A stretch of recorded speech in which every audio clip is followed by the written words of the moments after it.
You are listening to the Mountainside Podcast, and our guest for this episode is Sam Boyer. He's part of a special operations response team working with multiple SWAT teams as a SWAT medic here in the state of Colorado.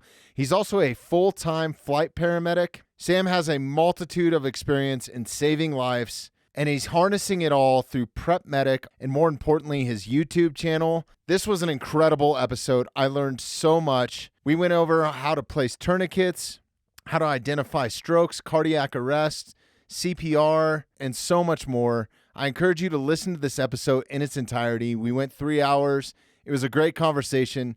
Sam is an amazing human, an active first responder, and I really enjoyed having him in for this recording. Hey, yeah. Yep. Let's just dive right into it here, man. And ecstatic to have you in the studio. Number one, the reason why I reached out to you, I've actually been reaching out to you for some time, but we just haven't been able to connect the dots. You're a busy guy. Is one, to talk about your background, but also how you're educating the general public in SWAT medicine, tactical medicine, critical care, flight crew, right?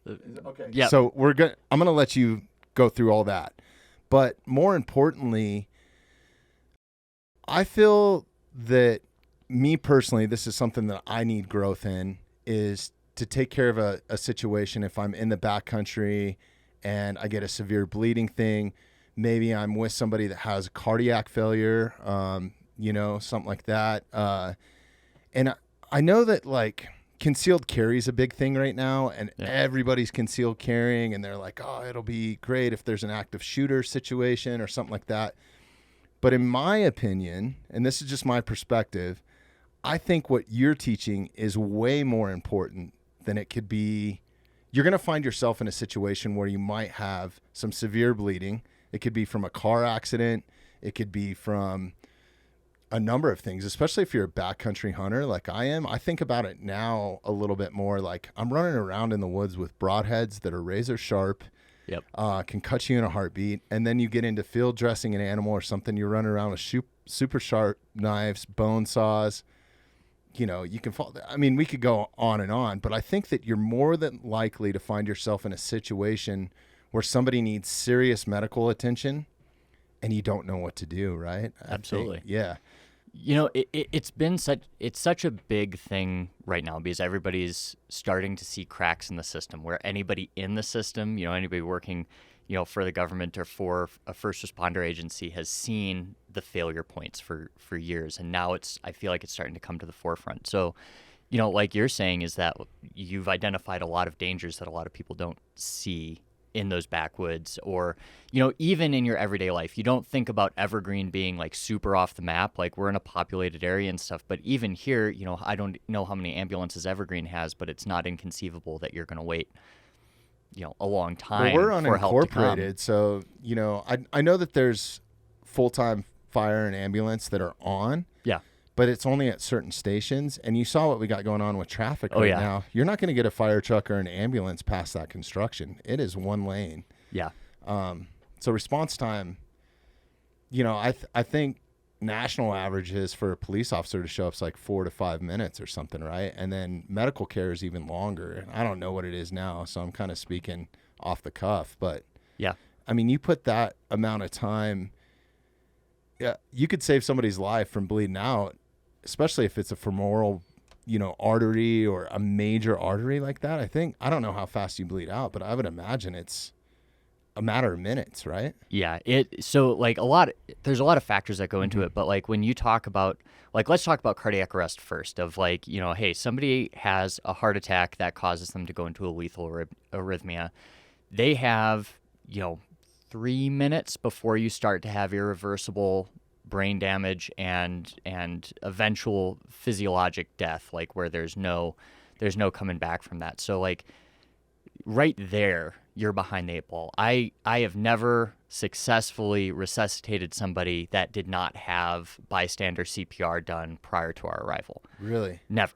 I've been a paramedic for a little over 10 years, been an EMT for a couple years before that, ski patrol a little bit before that, and I don't know how many cardiac arrests I've run, but the only ones that have ever walked out of the hospital, and there's still just a small handful, had bystanders do CPR first for him. Wow. So that's not cool or sexy. That's not in the tourniquets and the bleeding control, but just knowing CPR is absolutely huge. And then you have your massive bleeds and all of that, and that's not just a tactical scenario, right? That's not just you're somebody's shooting up the bank you're in and you get shot and you have to apply a tourniquet. Like, this is arms through plate glass windows. This is motorcycle wrecks, leg entrapped, partial amputation. This is hunting accidents or fall from a big height or trapped under a piece of machinery.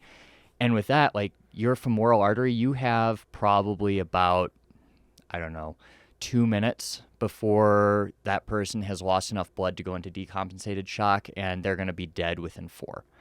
So if you don't intervene, if you don't have somebody that can intervene there, chances are, if you have a femoral artery laceration, they're going to be dead. And what's cool about both CPR and bleeding control is both have tools that can help you. You can get a face mask, you can get a tourniquet, packing gauze, but similarly, both of them can be done with nothing at all. So if you have a shirt on your back or pants on or socks, you can pack a wound and stop bleeding. Same with CPRs. You don't need to give rescue breaths. You can just do compressions. So those two things right there can and will and have saved lives. And that's one of the things I'm so passionate about is it doesn't take, you don't need to have your MD. You don't need to be a paramedic and EMT. You don't need any of that. You can learn these skills very quickly and make a huge difference in somebody's long-term outcome. That's incredible, man. I commend you for doing that and putting that out there publicly, because I feel like it's kind of a quiet professionals community a little bit. And I think it's something that, like I said, that's kind of what I was getting at, is your chances are much higher of going through a plate glass or getting in a car accident or something than actually getting an active shooter situation. Right. And then not to mention the people that actually have success in that situation with a firearm, you're much better off knowing some medical skills and stuff like that.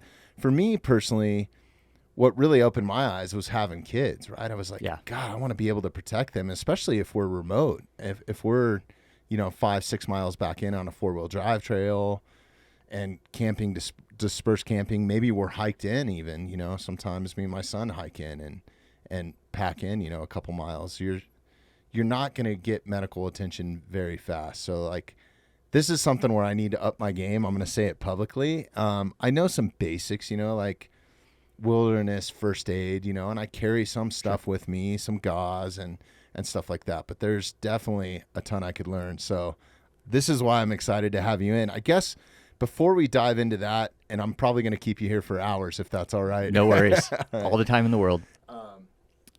Let's dive into your background a little bit, because you have a super interesting background as SWAT medicine and is it critical flight or critical care flight paramedic or how would? Yeah, that's my job title right now is critical care flight paramedic. So, in those situations, you're dealing with the worst of the worst situations. If they're sending a helicopter, somebody's about to die, in my opinion, or needs some severe rescue. Yeah. Some high angle stuff, something like that, right? Yeah. So I guess what kind of got you into this career and your background?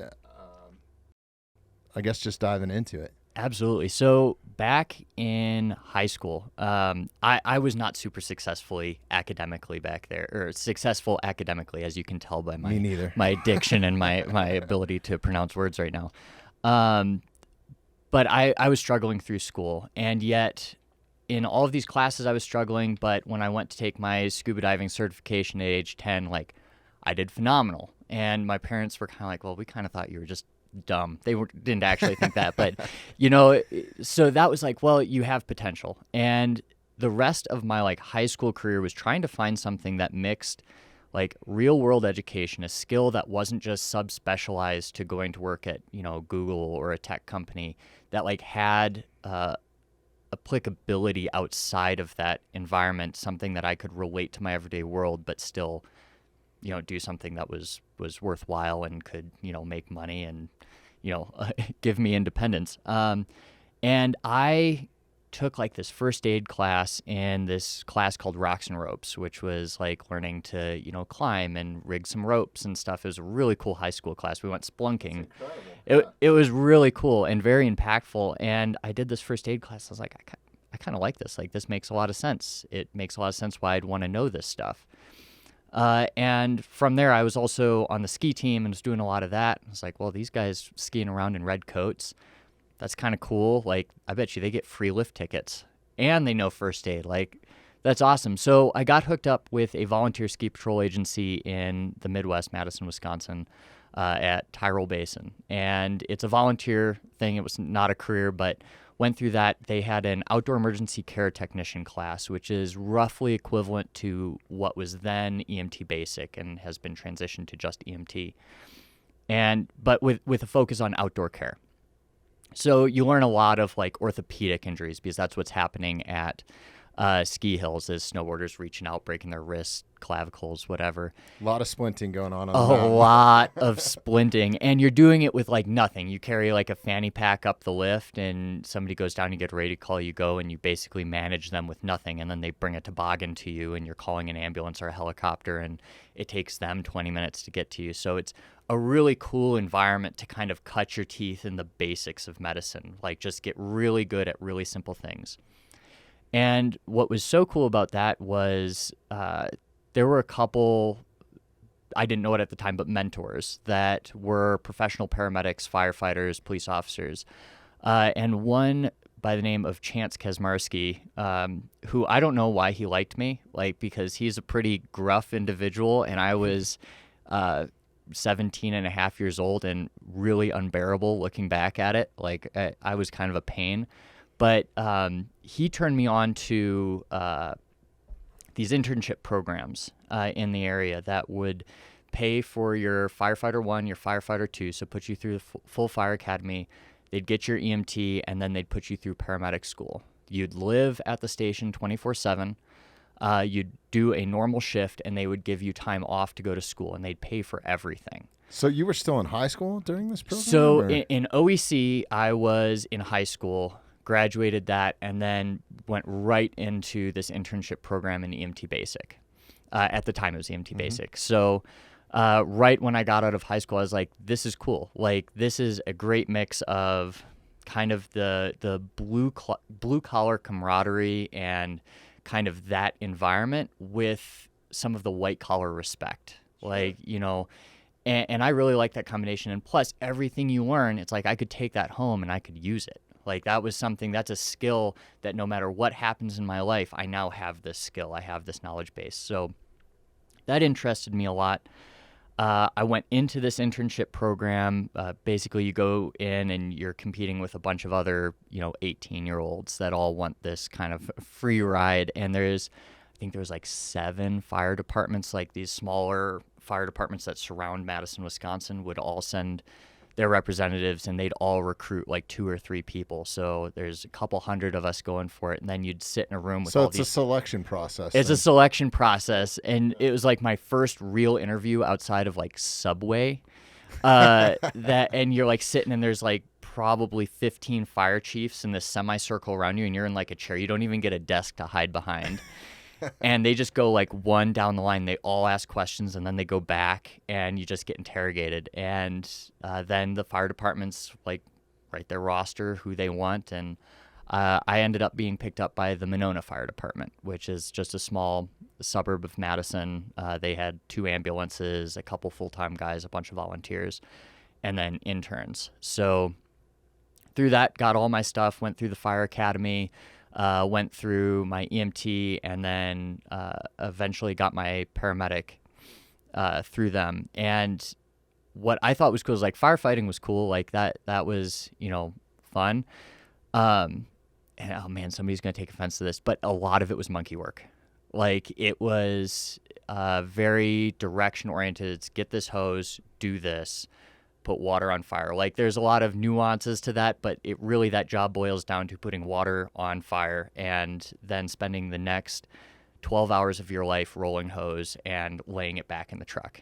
And that wasn't my passion there. And kind of on transversely, I love the paramedic side. Is like going through class, it was like, this is awesome. So with EMT, you learn like your basic life support. You learn, back to learning splinting. You learn taking vital signs and doing like CPR and these emergency interventions. You learn some advanced things like putting certain kinds of breathing tubes down people's throats. They're called supraglottics. Don't take a lot of skill, basically just jam it down their throat. But, it is an advanced skill.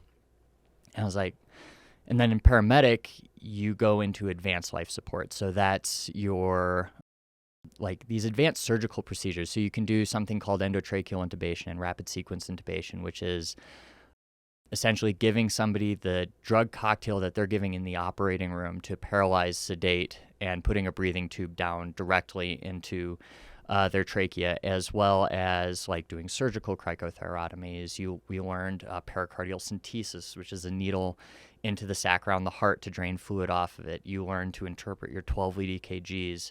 You have a pharmacology of 100 plus meds you're giving on like standing order. You're doing it on your own.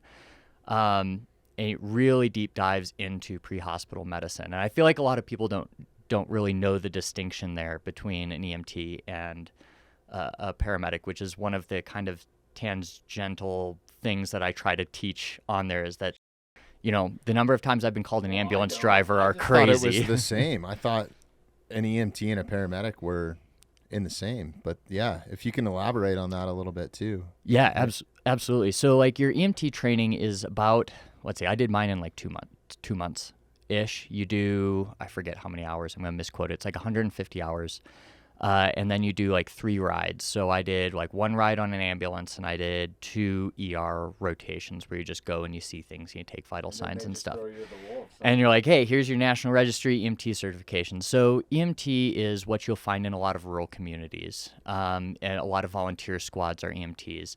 There is still a knowledge base. There's still like academic demands of that. You have to recert every 2 years. You have to prove you're doing this continuing ed. But it's not that intensive for it. And then paramedic school, depending where you go, is between, a year and a half to 2 years. And that is... And do you have to have your EMT to enter paramedic school? You have to have your EMT, yep. That makes sense. And there's like some levels in the middle, right? So you have your... When I went through, it was the EMT basic, then you had your EMT IV, and then there was EMT I-99, and then your paramedic. And National Registry was like, you know what? This is way too confusing. So they kind of slashed that, and now we have EMT.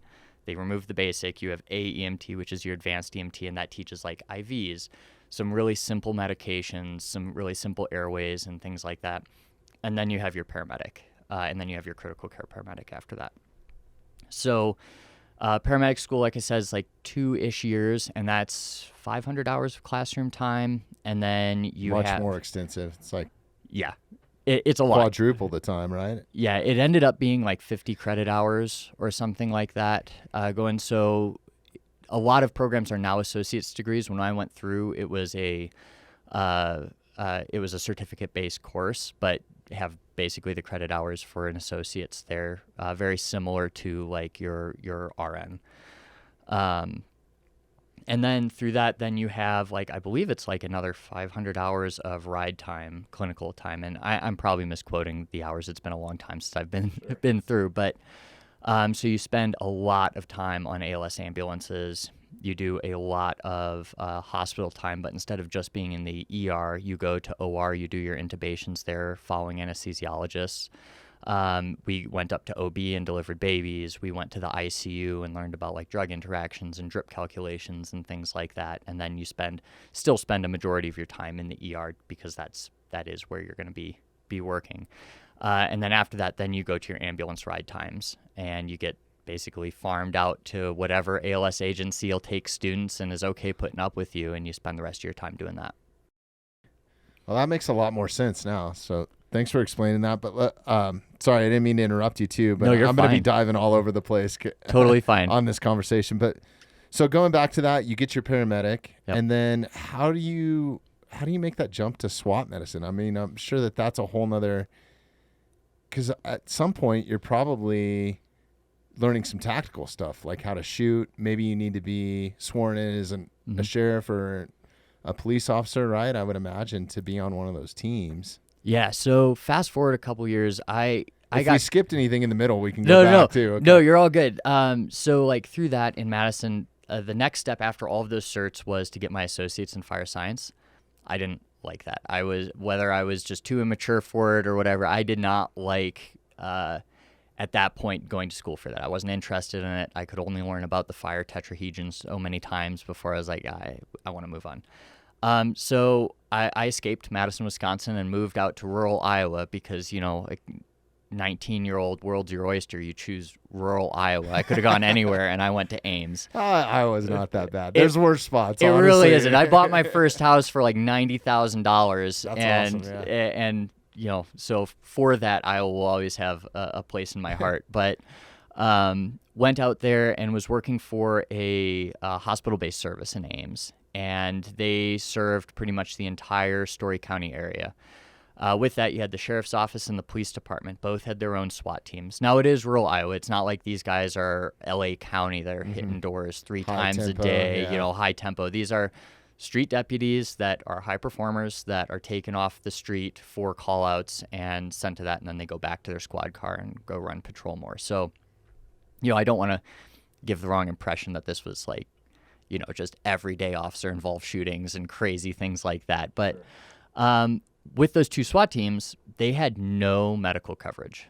They had nothing. Really? They weren't even carrying IFAKs on half their kits. Like a couple guys were dialed in and would have like a tourniquet or something. What's an IFAKs? Is that tourniquet based? Yeah, so individual first aid kit is what it stands for. So it's like their blowout kit, which has the standard contents are going to be a tourniquet, usually a cat tourniquet, a thing of hemostatic gauze, quick clot, some kind of pressure bandage, and then depending on their training, like a nasopharyngeal airway or a needle decompression device. So with that, they're doing these high risk things, and they had nothing. And I started to make friends with this deputy named Joel, and he would come into the ER, and he came in with this counterfeit cat tourniquet. And for those of you guys that don't know, counterfeit tourniquets are this huge deal. China is knocking them off, sell them on Amazon, and they're these things that look like a combat application tourniquet. You apply them, they're going to break. Not all of them will break the first time, but they have this huge failure rate because it's just really cheap How's material. there no governing body on that to kind of It's, you get one shut down and 5 more pop up, right. And they're being manufactured in China. So, they have very sneaky ways of doing it, but they market themselves as the real thing. So he came in with that and I was like, oh man, that's no good. So I went to the supply room, and I'll deny it if their management ever comes back to me, but I stole a bunch of medical supplies. I was like, hey man, you can't go out with this tourniquet. Here's some actual stuff for you to kit. And then, started teaching him that, and some other deputies came in and I would teach them, just really kind of just for the greater good. Yeah, greater good. These guys are out there, and a lot of times they beat us there. So it's almost like helping myself, because if these deputies, get in a bad situation and they've got a patient that's hurt, they're dispatched on medicals, I want them to be able to intervene, because that's going to make a big difference for me down the road and that patient. Sure. And then not to mention the risk to themselves and the people they encounter on a daily basis. So started doing that and really made a lot of connections there. And they were like, hey, there's this reserve program. We'd love to have you on. And it's a program where you basically go through the police academy over the course of a year. On weekends and nights, a lot of online modules, and then you get tested out on different phases. And you get sworn as a law enforcement officer in the state of Iowa. So I was like, yeah, that sounds fun. This sounds kind of cool. Give me a gun, give me a vest, tase me a couple times. Let's go. So started going through that, got my law enforcement certification through them, and was a reserve with them, and basically was just helping advise the sheriff's office on medical supplies and everything like that. And with the goal in the back of my head is hey, I want to get on ERT, which is their SWAT team, emergency response team. It just sounds less scary. So just kind of twiddled my thumbs for a while, did my best to support them, and then eventually got on their ERT, tried out for them, and they brought me on as an entry team member. So the fact I was a paramedic was great they brought me on as an entry team member to, go through the door with them, fully armed, a member of the team. And then with that, I basically defined my own role within that as a subspecialty of like, I'll be the team medic. My employer at the time at the hospital was like, yeah, like, we're not going to pay you for this because it's volunteer, but like, we'll put you under our medical direction. We'll give you supplies if you want supplies, and you just go out and help them. So, started doing that, and that was basically my entry into tactical medicine. I knew nothing about tactical medicine at that point. I'd taken like one tac med class that was like a weekend long, and I learned nothing in it. And nothing that really applied to real world situations? It did, but the problem with a lot of like tactical classes out there is they're more designed to make you feel cool than actually teach you good information. Right. That's not exclusive. Like, you can find a lot of really good classes, but a lot of these, especially civilian-based like tech med classes, are really, they're either taking paramedics and they're trying to teach them like cool guy tactics for a SWAT team. So you spend the time like clearing rooms, which is fine, but I was getting that from the SWAT team and the basic SWAT school I went through. Or you have the classes that are like tac med for cops that they're trying to teach them like medical interventions. It's really, really basic. So finding something that is teaching paramedics how to elevate their skill set, their medical skill set to the tactical environment and teach them advanced things, not just teaching tactics, is rare and hard to find. And it's probably situational too, right? There's so many different scenarios that you could find yourself in that, I would imagine, Yeah, it's tough because like there's no standardization across the country about what a SWAT medic is. Like, some places the SWAT medic is sworn like I was, and they're carrying a gun, they're in the room with them. Some of them are paramedics being brought into that. Some of them are law enforcement officers being trained as EMTs or just first aid, and then they're called the medic. You've got unarmed, unsworn tactical teams. And it kind of goes by state or county jurisdiction, right? Like, sometimes it all depends.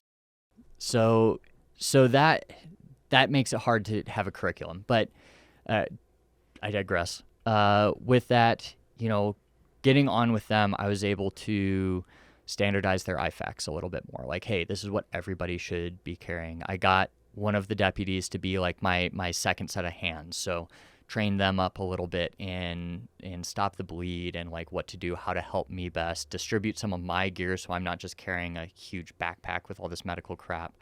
And then I was able to go back to my EMS agency and start training them up a little bit. We got vests for a rescue task force on every ambulance, so the paramedics at least had bulletproof vests that they could put on in like the event of a school shooting or something. They weren't just staging outside. Yeah, that was a question that I have, and I don't want to forget about it. And so we're going to dive off your background and circle back to that. But, active shooters, especially here in Colorado, has become such a common thing in schools nowadays, and law enforcement agencies training for that. Yep. You have some really bad scenarios that happened in the past, like Sandy Hook or something like that, where, who knows? And I hate talking about this because you got to walk on eggshells talking about it, and I don't want to come off or sound the wrong way, but I would imagine, I'm hoping that there's something on the paramedic side that they're doing as well, because how many lives could be saved by, stopping the bleeding or something like that. Where is there some sort of set plan working in the state of Colorado? Are there vests on ambulance and stuff like that where paramedics are expected to run into gunfire or towards the sound of gunfire to help? Yeah, so this actually started to originate in Colorado with the Columbine shooting, which is, kind of the event that kicked everything off. It kind of unfortunately, it showed evil people what you can do. And through that, what we learned is that in EMT school and paramedic school, you're taught BSI scene safe is the first part of your assessment. So they say like, oh, okay, get your gloves on, and you have to make sure the scene's safe because a dead rescuer is not a rescuer at all, and you're just a liability. So for a long time, it was if there was any kind of violence, you would sit 3 blocks down in your ambulance and you would wait for PD to go in and clear the scene, make it safe for you to go in. And what we saw in Columbine was that it was impossible to make that scene safe in any kind of reasonable time frame. It took hours. There are people that died in Columbine that would have been alive if they had gotten medical attention just an hour earlier. And like literally people bleeding out on the floor in Columbine. So we quickly realized it was like, we're in this new era. This is going to happen more. We can't just sit and wait. Like that's no longer acceptable. And you still have services doing it that'll put their ambulances out and they'll wait. But in my opinion, and in a lot of expert opinions, that's no longer an acceptable response for EMS. Like we have to be able to adapt to our environment. We have to be able to make access to patients quickly. Sure. Especially kids, man. Right. Like you can't sit outside. Like that's why like the Uvalde thing is just so disgusting. It's disgusting. It's horrible because that like flies in the face of everything that has been taught in the last 20 years. So what we got from that is this concept of rescue task force, which still has a lot of issues with it. But essentially what that means is that law enforcement, EMS, fire all converge on this shooting scene. Law enforcement is going to create contact teams, which are it's not SWAT, they're not special. They're patrol officers that get together in groups of 1, 2, 3, 4, and they start running through the school listening for gunshots. They're not clearing room to room. They're listening for gunshots, and their goal is to shoot the shooter or get the shooter to shoot themselves. Go to the gunfire. Go to the gunfire, stop killing, because that's the single most effective thing you can do is you can stop them from shooting anybody else. And if they're engaged with you as a law enforcement officer, they're not killing more kids. Mm-hmm. Now, the next part of that is you've got more people coming. You've got state patrol. You've got other jurisdictions. Like everybody is dispatched to these shootings. So as those law enforcement officers come in and we've got, 4 or 5 contact teams engaging the suspect and trying to clear rooms and get people out, now you have these other law enforcement officers that are kind of standing around, and they're going to create these security groups that will bring in the rescue task force. They'll pair up with firefighters, paramedics, whoever is there for medical stuff, and they're going to go into what we call the warm zone. So they're not diving in front of active gunfire. Like they're not going to be like the guys down the hall shooting at them and they're trying to treat a patient. Like that's an unacceptable risk in the eyes of many experts. But they're going to throw on some vests and they're going to at least get into that school and start dragging kids, whoever shot, out and start doing treatments. If they can't get out, they're going to do casualty collection points within the building and treating people there. So then they have their bodyguards. So they don't have to be armed, but they have the bodyguards. They can focus on their job. Exactly. Everybody can focus on their jobs. And that's the rescue task force. Now you take that one step further. And one thing I tell people is like SWAT isn't a mass casualty resource. Like SWAT, even where I'm working, we have 2 pretty high call volume SWAT teams, and they're still not full-time teams. They take a while to deploy, and there should never be a scenario in a shooting where you're waiting for SWAT to get there. The only time you might do that is if the shooter's barricaded in a room and there's nobody with him. Fine, like keep him in that room and wait for somebody with bigger guns and more armor to confront him because there's no reason. But if there's anybody that's in danger, you're not waiting for SWAT. Right. But then you do have tactical medics, which is what I do, where you're kind of attached to that team and you have a little bit more capability of being in that hot zone where there's actually still bullets flying and rendering care in those situations. So kind of at this multi-layered response, and we're training officers in bleeding control. Like there's no reason if you like Uvalde, like what they said, there was like 90 officers or something. Well, just on the scene. body cam footage that was released and all that sort of stuff. It's just like, it made me upset. Because me as a civilian who has no experience, and I don't know unless I was actually put in that position, but my natural reaction would be to go try to stop it. Right. That's a reasonable human being's, like, and you're trained, you're equipped, you've got rifles, you've got body armor, like you're up against tools, some right? crappy kid, like you have all the tools, you have all the people. Like if he shoots, 3 of you, that's not even 1% of the people on scene. Right. So and like, I think in that scenario, it was some like border patrol agent that actually went in and said, "Screw this! Like I'm not waiting. I'm gonna go in." And I've heard mixed reports on but it. I don't know for. I know there was something like that. I heard mixed reports, and I try not to get too far in the weeds of it. Yeah. Like the big thing through that is like that flew in the face of every piece of training that's been released since Columbine. Right. Like that was a Columbine style response. And there was really no reason for it. Yeah, and on the contrary, man, like my hat goes off to all first responders, right? Like you guys are put in some serious situations, whether it's wildland firefighters, paramedics, EMTs, police officers. I mean, you guys deal with some shit, man, and I understand that. So, I guess, it's situational, right? Like every situation's different. Yeah. But you turn around on the contrary and you look at how they just handled this one in, I think it was it in Nashville, in Tennessee? Yep. That was crazy. Which like that's how that's supposed to be done, right? Like that's awesome that's how that was responded to, but like it should be nothing special, standard, right? Like that's the standard you're trained to. Like those officers did what they were paid to do. So like that doesn't take anything away from them. I think just looking at that in stark contrast to this other event, like you can see how it changes throughout the landscape. And That's wild. Anybody listening to this that's not a first responder, it's easy to put, like, you don't realize it when you're outside of it, but like you think of your own workplace and I guarantee you can think of somebody that's incompetent, that shouldn't have the job they do. And they're not doing anything like in the moment to get fired. Like there's that potential, but they kind of Just hang enough on. to get by, right? Yeah, and you're like, wow, I hate that guy. Like they're doing a horrible job. Any form of first responder, it's the exact same.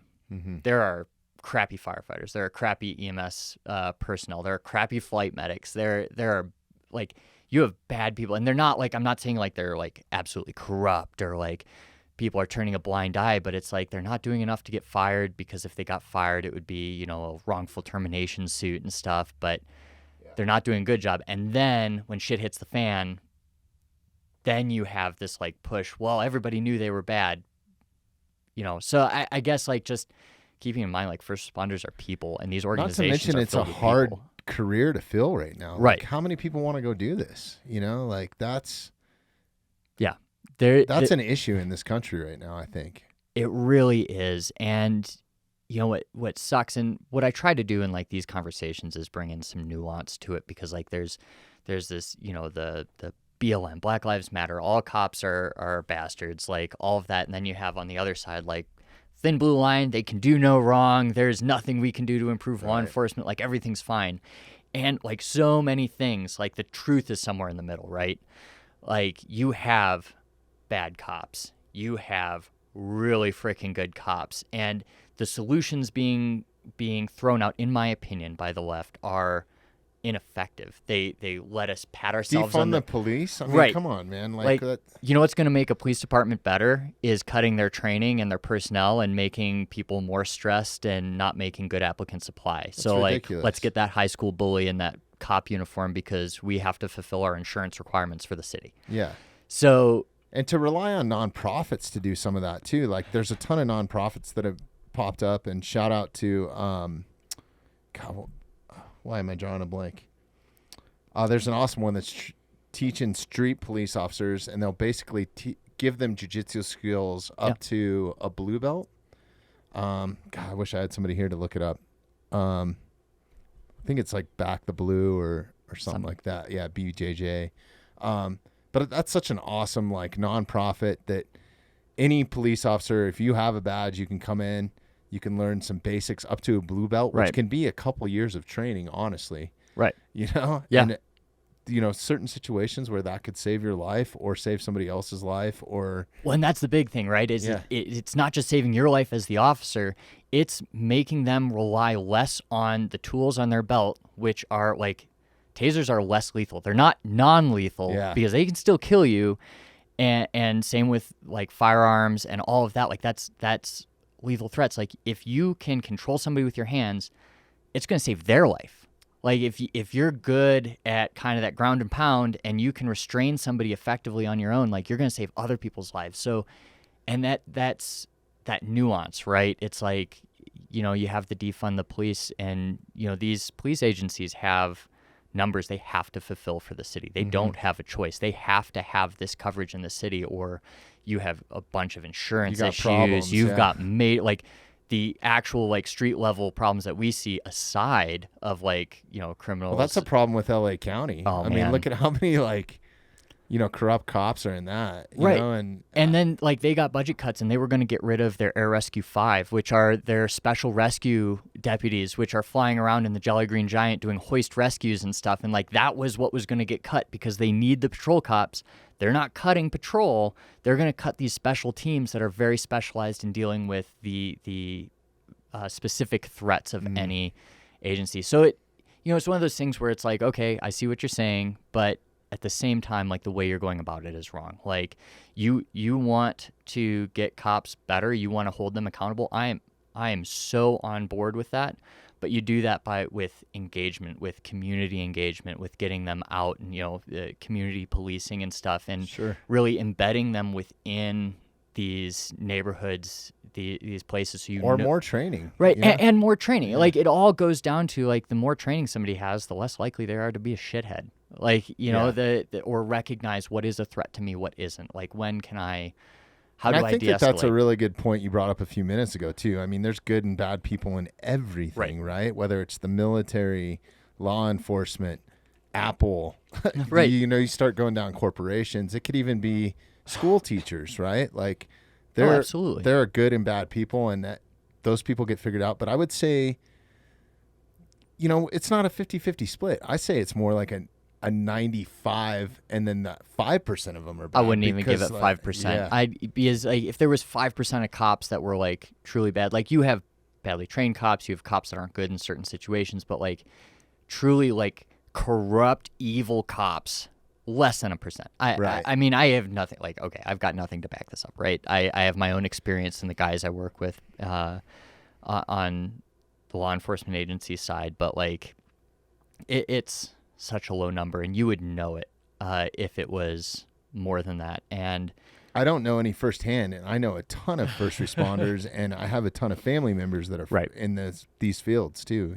So right. And like my brother-in-law said it best. So I don't know if he's still my brother-in-law. He's my wife's sister's husband. He is from Mexico City. And he grew up there, went to college there, and then came over here for a tech job. That's a different deal. Yeah, and so he's so interesting to talk to about his experiences in Mexico because he was like, man, because all of this kicked off, he's like, I do see what they're saying, but he's like, man, like in Mexico, you can't, like, you don't go to cops. Like, cops are not to be trusted because they are all corrupt. They are like, there are some evil people. They are owned by people. I've experienced it firsthand. Yeah. And he was like, it's so different here because he's like, I know if I'm in trouble and I go to a cop, like, I know they're going to help me. And he was like, you read about some stories where they don't, but like, that's the exception. He's like, in Mexico, it's the rule. And he just has a very interesting perspective on all of that because he's seen what like a true corrupt police force is. Oh, we are so fucking lucky. All the third world countries that I've been to with my prior career, and like the corruption that I've seen firsthand, the corruption that's happened to me, like in the middle of the night, Yeah. like crazy shit. Yep. Absolutely. So we're very lucky in that aspect. And like, I guess I'd just say that, there is nuance to the conversation. 100%. Yeah. I couldn't agree more with you. So I'm sorry, we totally diverted there, but it's all good stuff. So you get into the Iowa SWAT team, right? Were you sworn in at that point, right? So you get your tactical training in. Yep. Went to basic SWAT school with them and everything through NTOA and started running calls.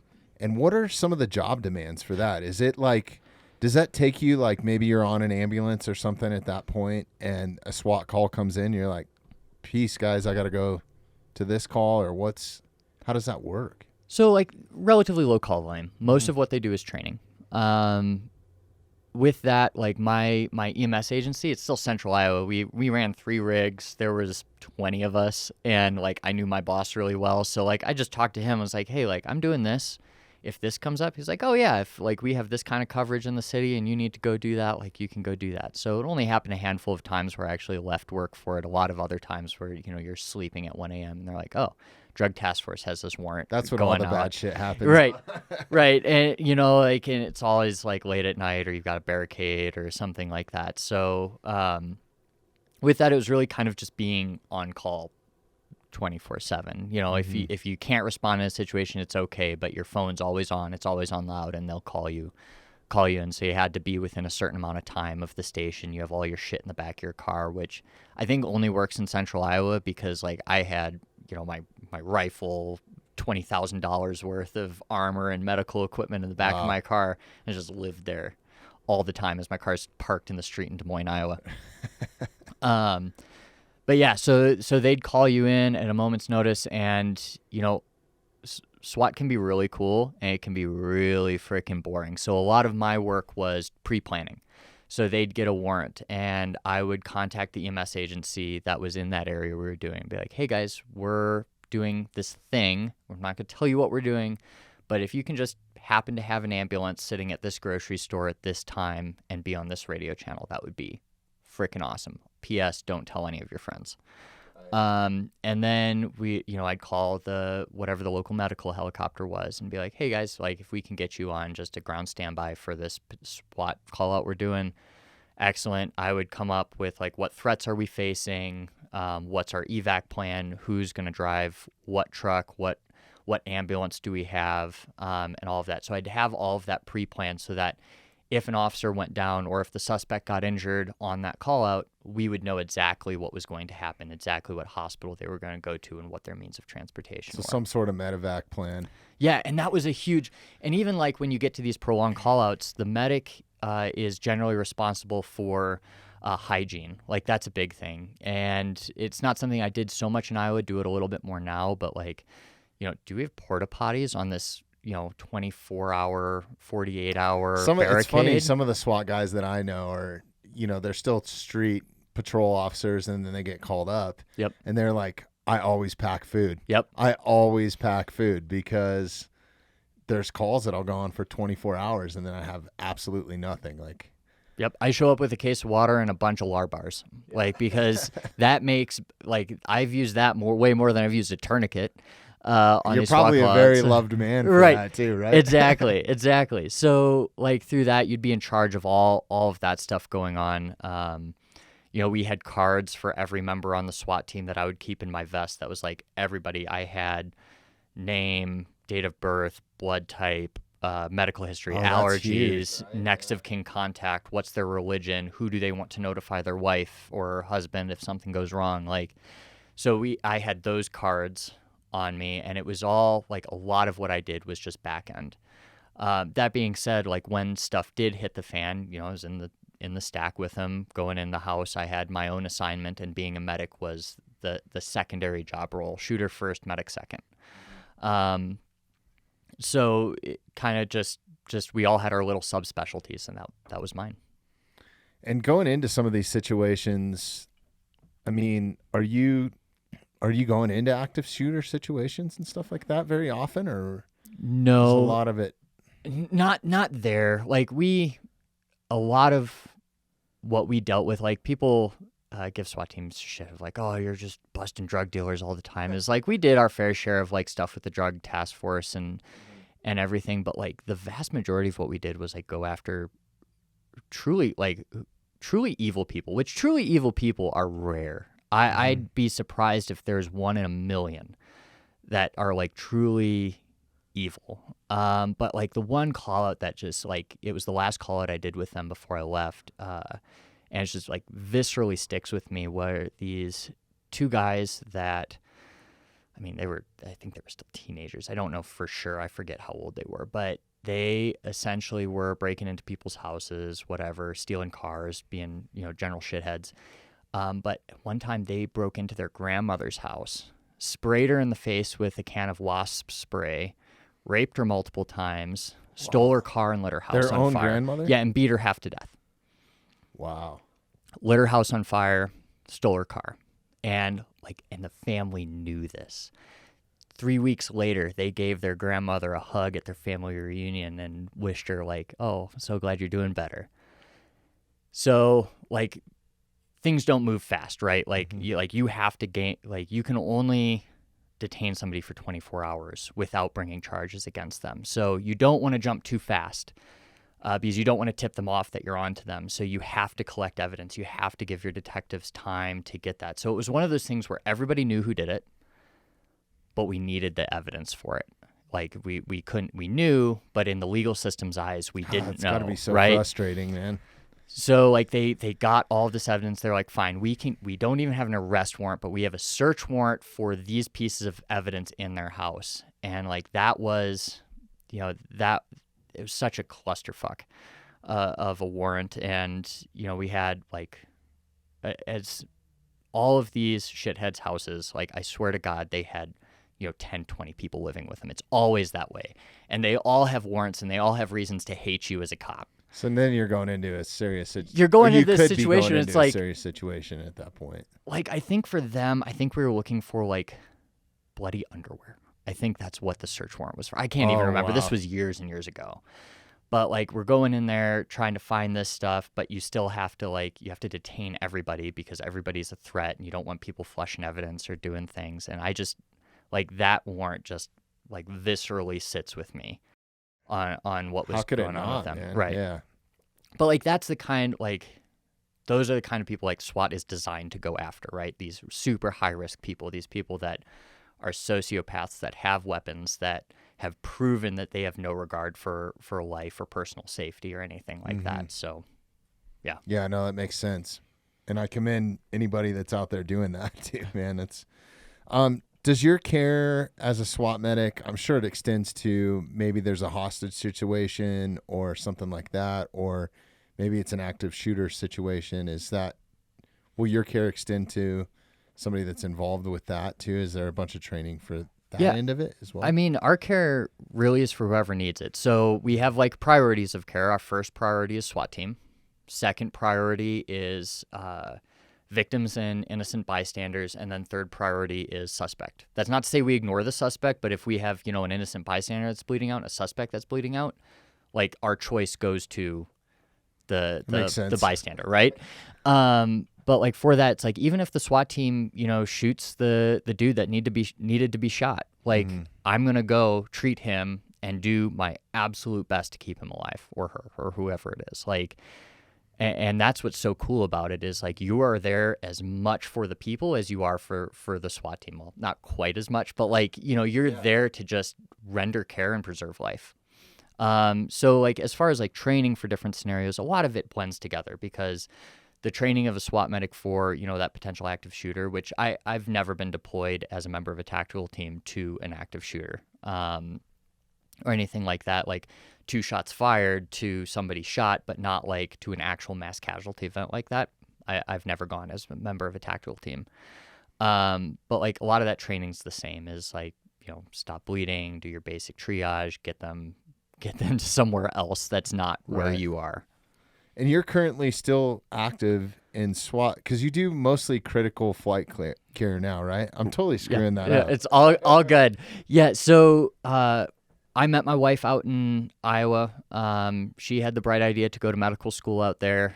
And then, by the time she got done with that, it was too late. We had tied the knot there. So I moved back out to Colorado, which is where she's from, and for her to do her residency down in Denver. So I moved out here, kind of gave up that, got a job at a large EMS agency, and they have their own TEMS team.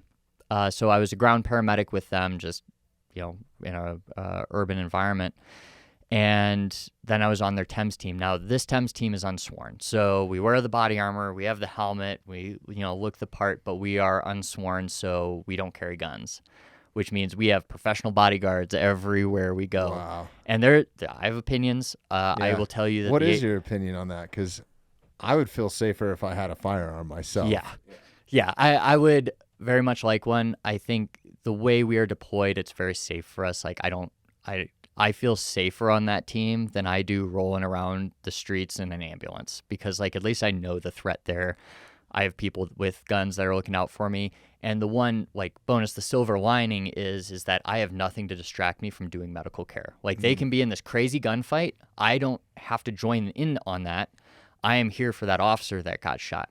Meanwhile, they can concentrate on doing that, knowing that their buddy is being cared for, and I'm no hands lost to them.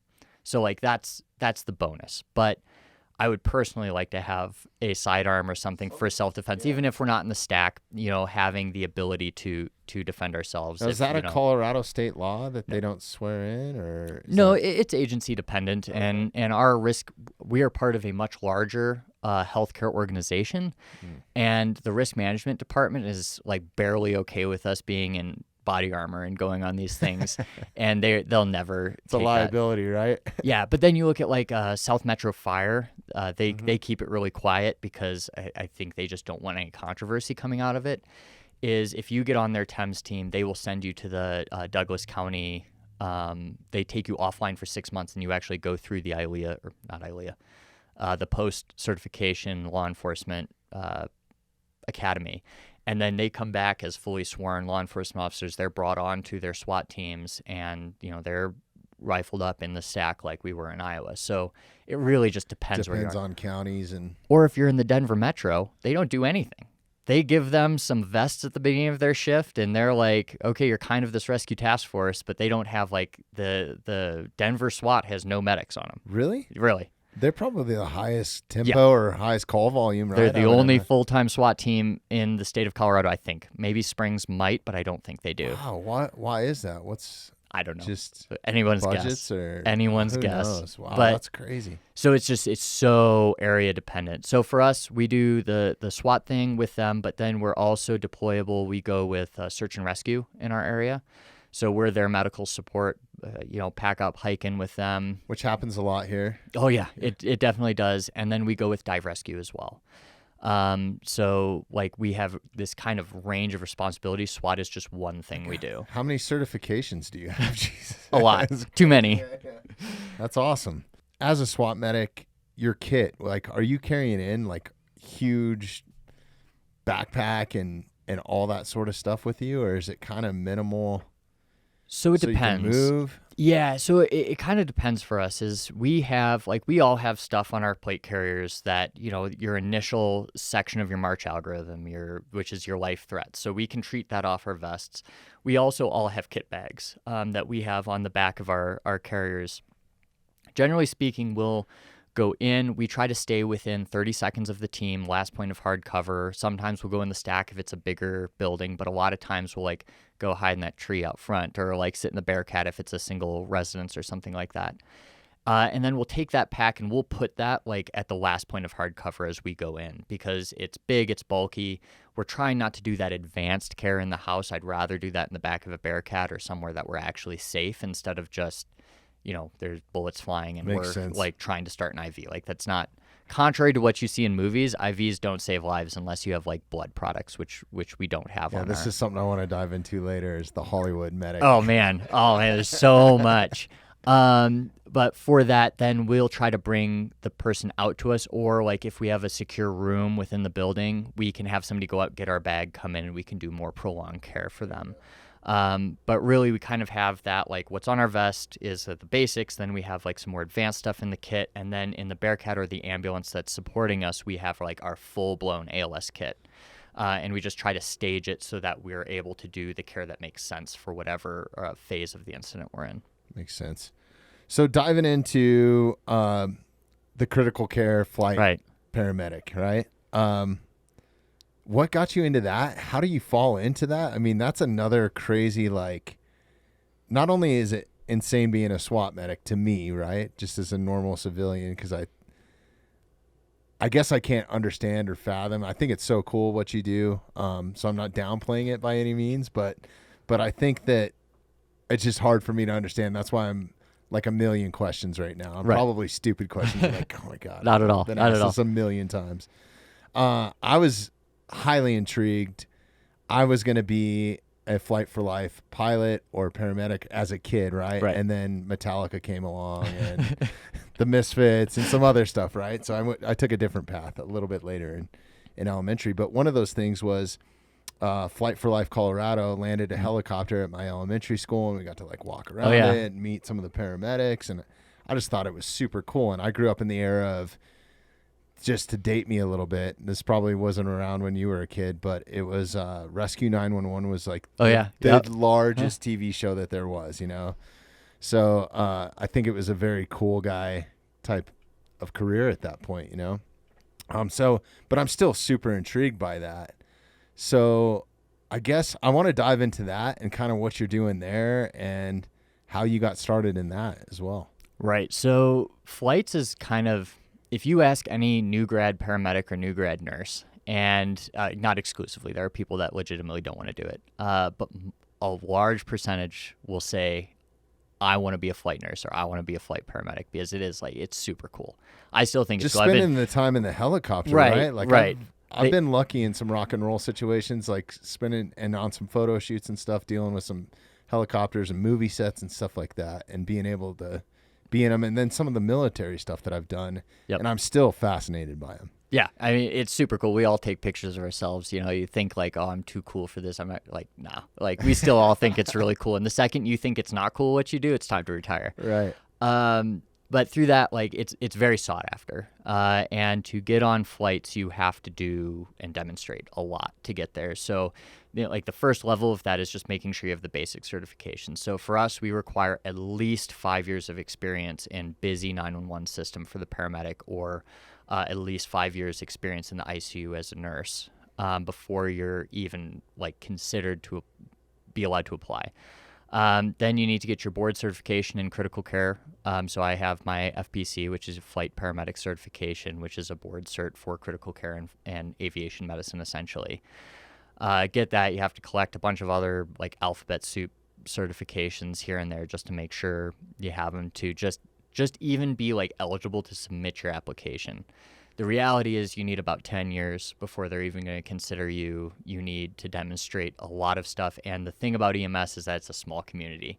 So you apply somewhere, and the first thing they do is they call their connection at this whatever region, and they're going to call their connection, and you're going to find out like, references, the reference, like you have the reference, the legal reference, which you're not allowed to ask anything. And then you have like the actual reference that happens of like, hey, so Sam applied for this position. What was he like when he was your partner on the ambulance? And all it takes is somebody to be like, yeah, I hated him. And you're done. So I kind of knew I wanted to do that. I was in like this training role at my EMS agency. I wasn't loving it. I was middle management. There was not a whole lot to love about being middle management in a large system. It's just freaking hard. So I applied for flights. I didn't get it the first time I applied. I applied for our base down south in Colorado. And then about a year later, another position opened up, and I applied for a base really close to where we were. And I think like through my application process, there's probably 50 to 100 other applicants, all phenomenal paramedics. For one position. We had two positions. But like, it's tough. And you go through like simulation training with, we had two doctors watching us do it that were our medical directors. We had, the chief flight nurse. We had like all of these people watch you. You go through like 3 sets of interviews. You do like your written test, and they vet you up and down. And like, I don't know what happened. I don't know who I was up against. I know there were some experienced people in there and like somehow got it. And in flights, breaking into it is the hardest part, because everybody wants somebody with flight experience. So usually speaking, if you're against somebody with flight experience and you're new, like you better have something special to actually break into the field. But magically, me and actually one of my friends got this position up here, and I'd be out right away. I'm glad I didn't pick it as a career, because I'm too big for it, right? Like, it's a compact area that you guys are working in. We have a weight limit. So with helmet, night vision goggles, full flight suit, boots, everything in your pockets, you have to be under 230. I'm fucked. And if you go over like we weigh in every month, and if you're over 230 with all of that stuff on, they cut you from flight line right away, instantly. They give you 6 months to get your shit in order. But like there's no mercy, and it makes sense, because if you're heavy, you can't that so limits you really the have patient's to pick and choose what you're. Is there a weight limit on a patient that you can pick up too? Yeah, so we have weight limits every day, and it depends on temperature, it depends on aircraft capability, it depends on crew, because the pilot enters in all of our weights in the computer in the morning. Where you're going, if you're flying into 14,000 foot peaks. How much fuel do you have? Like all of that. But generally speaking, because of our weight restrictions, because of that airframe we fly, we can usually pick up between 300 and 400-pound patients. Okay, you can pick me up then. Thank goodness. It's not All right, comfortable. please don't pick me up, but yeah. It's kind of like reverse engineering the Pillsbury cans of like biscuits. You're like trying to like close the door. You're like, all right, push this here. Like, okay, we're there, but they fit. Right. But yeah, so like, and then when you get hired, like you quickly realize, you think like, oh man, I made it. Like I'm here. Like I'm a hot shot. Like I know everything. And then you start going through their like 6-month orientation process, and you're like, oh, I know nothing. I've been doing this job for 10 freaking years, and I am a freaking idiot compared to these people. And that was a huge wake-up call, because now you're learning this whole other side to medicine. But how much, I mean, that had to sharpen your skills drastically, Absolutely. especially on the SWAT side of stuff too, right? Like how much more stuff you know. Yeah. And I think if you're getting picked up in a helicopter, and correct me if I'm wrong, or medevac from rotary air wing, you're in bad shape, right? Like, Yeah. it's critical care. Yeah, so we have, like, our capabilities expand on the helicopter compared to what a ground service can do. We go through, like, really, we have these cool interventions on ground, but then you get, like, more of it. So, one, we're, like, my base is a team of 14 of us. There's 7 nurses, 7 paramedics. We're a very small group. We train every month with a physician, with our physician advisor. We have, like, continued education all the time. So we get things like, we're doing chest tubes, finger thoracostomies, cutting somebody's chest open, sticking your finger like to expand their lung. We're getting, we have blood products on board, so we're doing transfusions. We can run laboratory values in the aircraft. We can actually draw your blood and run arterial blood gases in the helicopter. We've got a ton more meds. So that information is being sent to the hospital wherever they're going, so they can get ahead of that as no, well? we so get you it. can So treat, it's all us, so that we can really, and then we can treat most of the things we find. So we also have like IV pumps, ventilators, goes into like, that's what critical care medicine is. It goes from being like kind of a low level ER in an ambulance to being an ICU room. Like really going into more prolonged management, really optimizing your patients and stuff. So that can be everything from your scene call, so the motorcyclist that goes off the ledge and you're giving them a blood transfusion and intubating them, to the ICU patient that has 15 drips going. They're on a balloon pump or like ECMO. They've got like they're intubated. They've got really tough vent settings, and like, so those are the two extremes we do. So we both do the interfacility transport as well as the scene flights. That's incredible. I didn't realize that much went into that actually happening while you're in flight, right? Right. And I remember I was listening to one of your other episodes with a young lady on like. Please tell me I got something wrong. No, you didn't. But it was interesting to hear, because like, you know, part of my channel that I run is like teaching people about this, because we are like predominantly a silent professional community. So you don't know like what are the capabilities of that helicopter that's coming for me. It's so cool. It's fascinating. But you had your nephew bit by a rattlesnake, right? Yeah. So I was actually, where was I living at the time? I think I was living in California still. But I was here on work, and all my family, I was born and raised right here, and all my family was here. And I had the industry that I'm in. You work some long hours, long days. I've seen some tragedy happening on the job site, so that's another reason for me to upgrade my medical stuff. It's not the safest job out there, right? Everything's big, heavy. There's equipment moving around. People are working on little sleep sometimes. So long days. So I had a small window of time, and I really wanted to get up here and go for a hike. And most of my family lives up here in the mountains, or Georgetown, or even further on the western slope. They're kind of spread all over. And they were all eager to see me because I hadn't seen them in a while. So we specifically don't, growing up here, I specifically don't go to Morrison. Like the closest that you'll find me to go recreate, right, in Morrison is at Red Rocks to catch a concert or something like that. And it was the Broncos. It was right after they won Super Bowl 50. So it was the NFL kickoff. So it had to be like late summer, right? And the reason why I don't is growing up here and with all the generations here, they're like, there's too many rattlesnakes, you know, like we don't want to deal with it. Like I've had family members that have been bitten more than once. And I think it's a pretty common thing that happens here. I mean, you can probably attest to that. But anyways, there wasn't a whole lot of time. We had a small window. I was like, I just want to get out in nature because I Right. was living in California at the time and was working a lot. So I was like, why don't we meet somewhere? And somebody suggested, let's go to Waterton Canyon. And we even brought up, like, probably have to deal with snakes, you know, and we knew, you know, Waterton Canyon Road, it's like a fire road that goes Yep. up there, right? But it's gated off. So only EMS can get up to it, or whatever, you know, Division of Wildlife or whoever needs to go in and out of there. So it's a pretty good road. And we had a lot of young cousins and kids with us. And we made it maybe 2 miles up, and we were actually being really conscious, like, hey, don't go in the deep grass, you know, because kids are curious. They Oh want yeah, to get absolutely. out.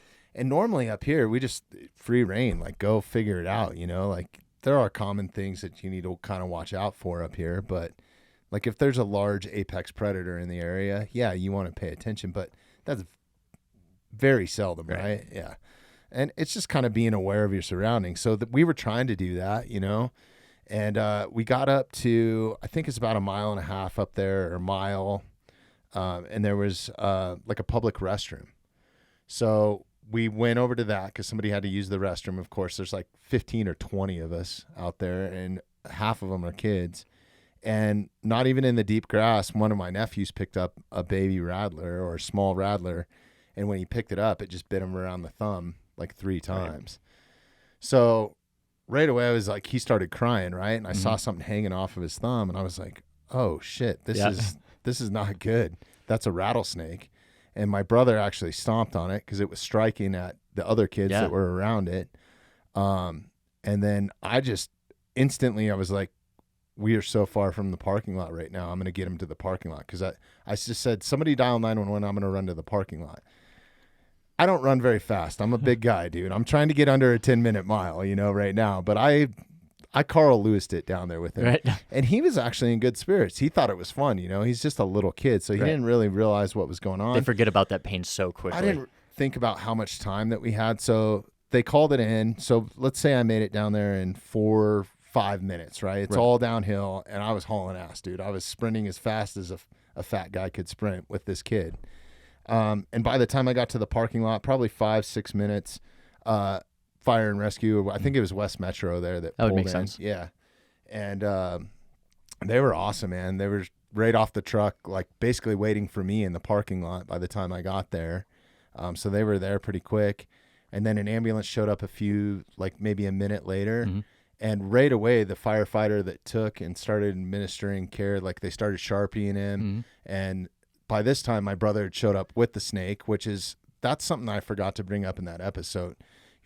You basically, if you can get the dead snake or whatever so they can identify it, you're supposed to bring it with you, or is that? You really only have, like, you don't have a bunch of different species in Colorado. Right. So Unless you're at, pygmy like, rattler or right, something. if you're in like the wild and you get bit, like, you don't they recommend not getting the snake because they don't want somebody to like go up and get bit. Now, if the snake is dead, like if that happened and you killed it, fine, like, why not? But like, this isn't It's you know, not Australia necessary, where though, you're right? like, oh man, which one of the 10 venomous snakes could this be? Like, it's a rattlesnake, Right. Unless, you know, you're at some like exotic reptile show and you get bit by some king cobra. Well, there was all these urban legends and myths that were totally debunked Oh man. by going through this and learning about it, right? So, but anyways, we got handed them off to the firefighters. My sister had called. By this time, she was in the parking lot, so she was the one that called 911. It's her son.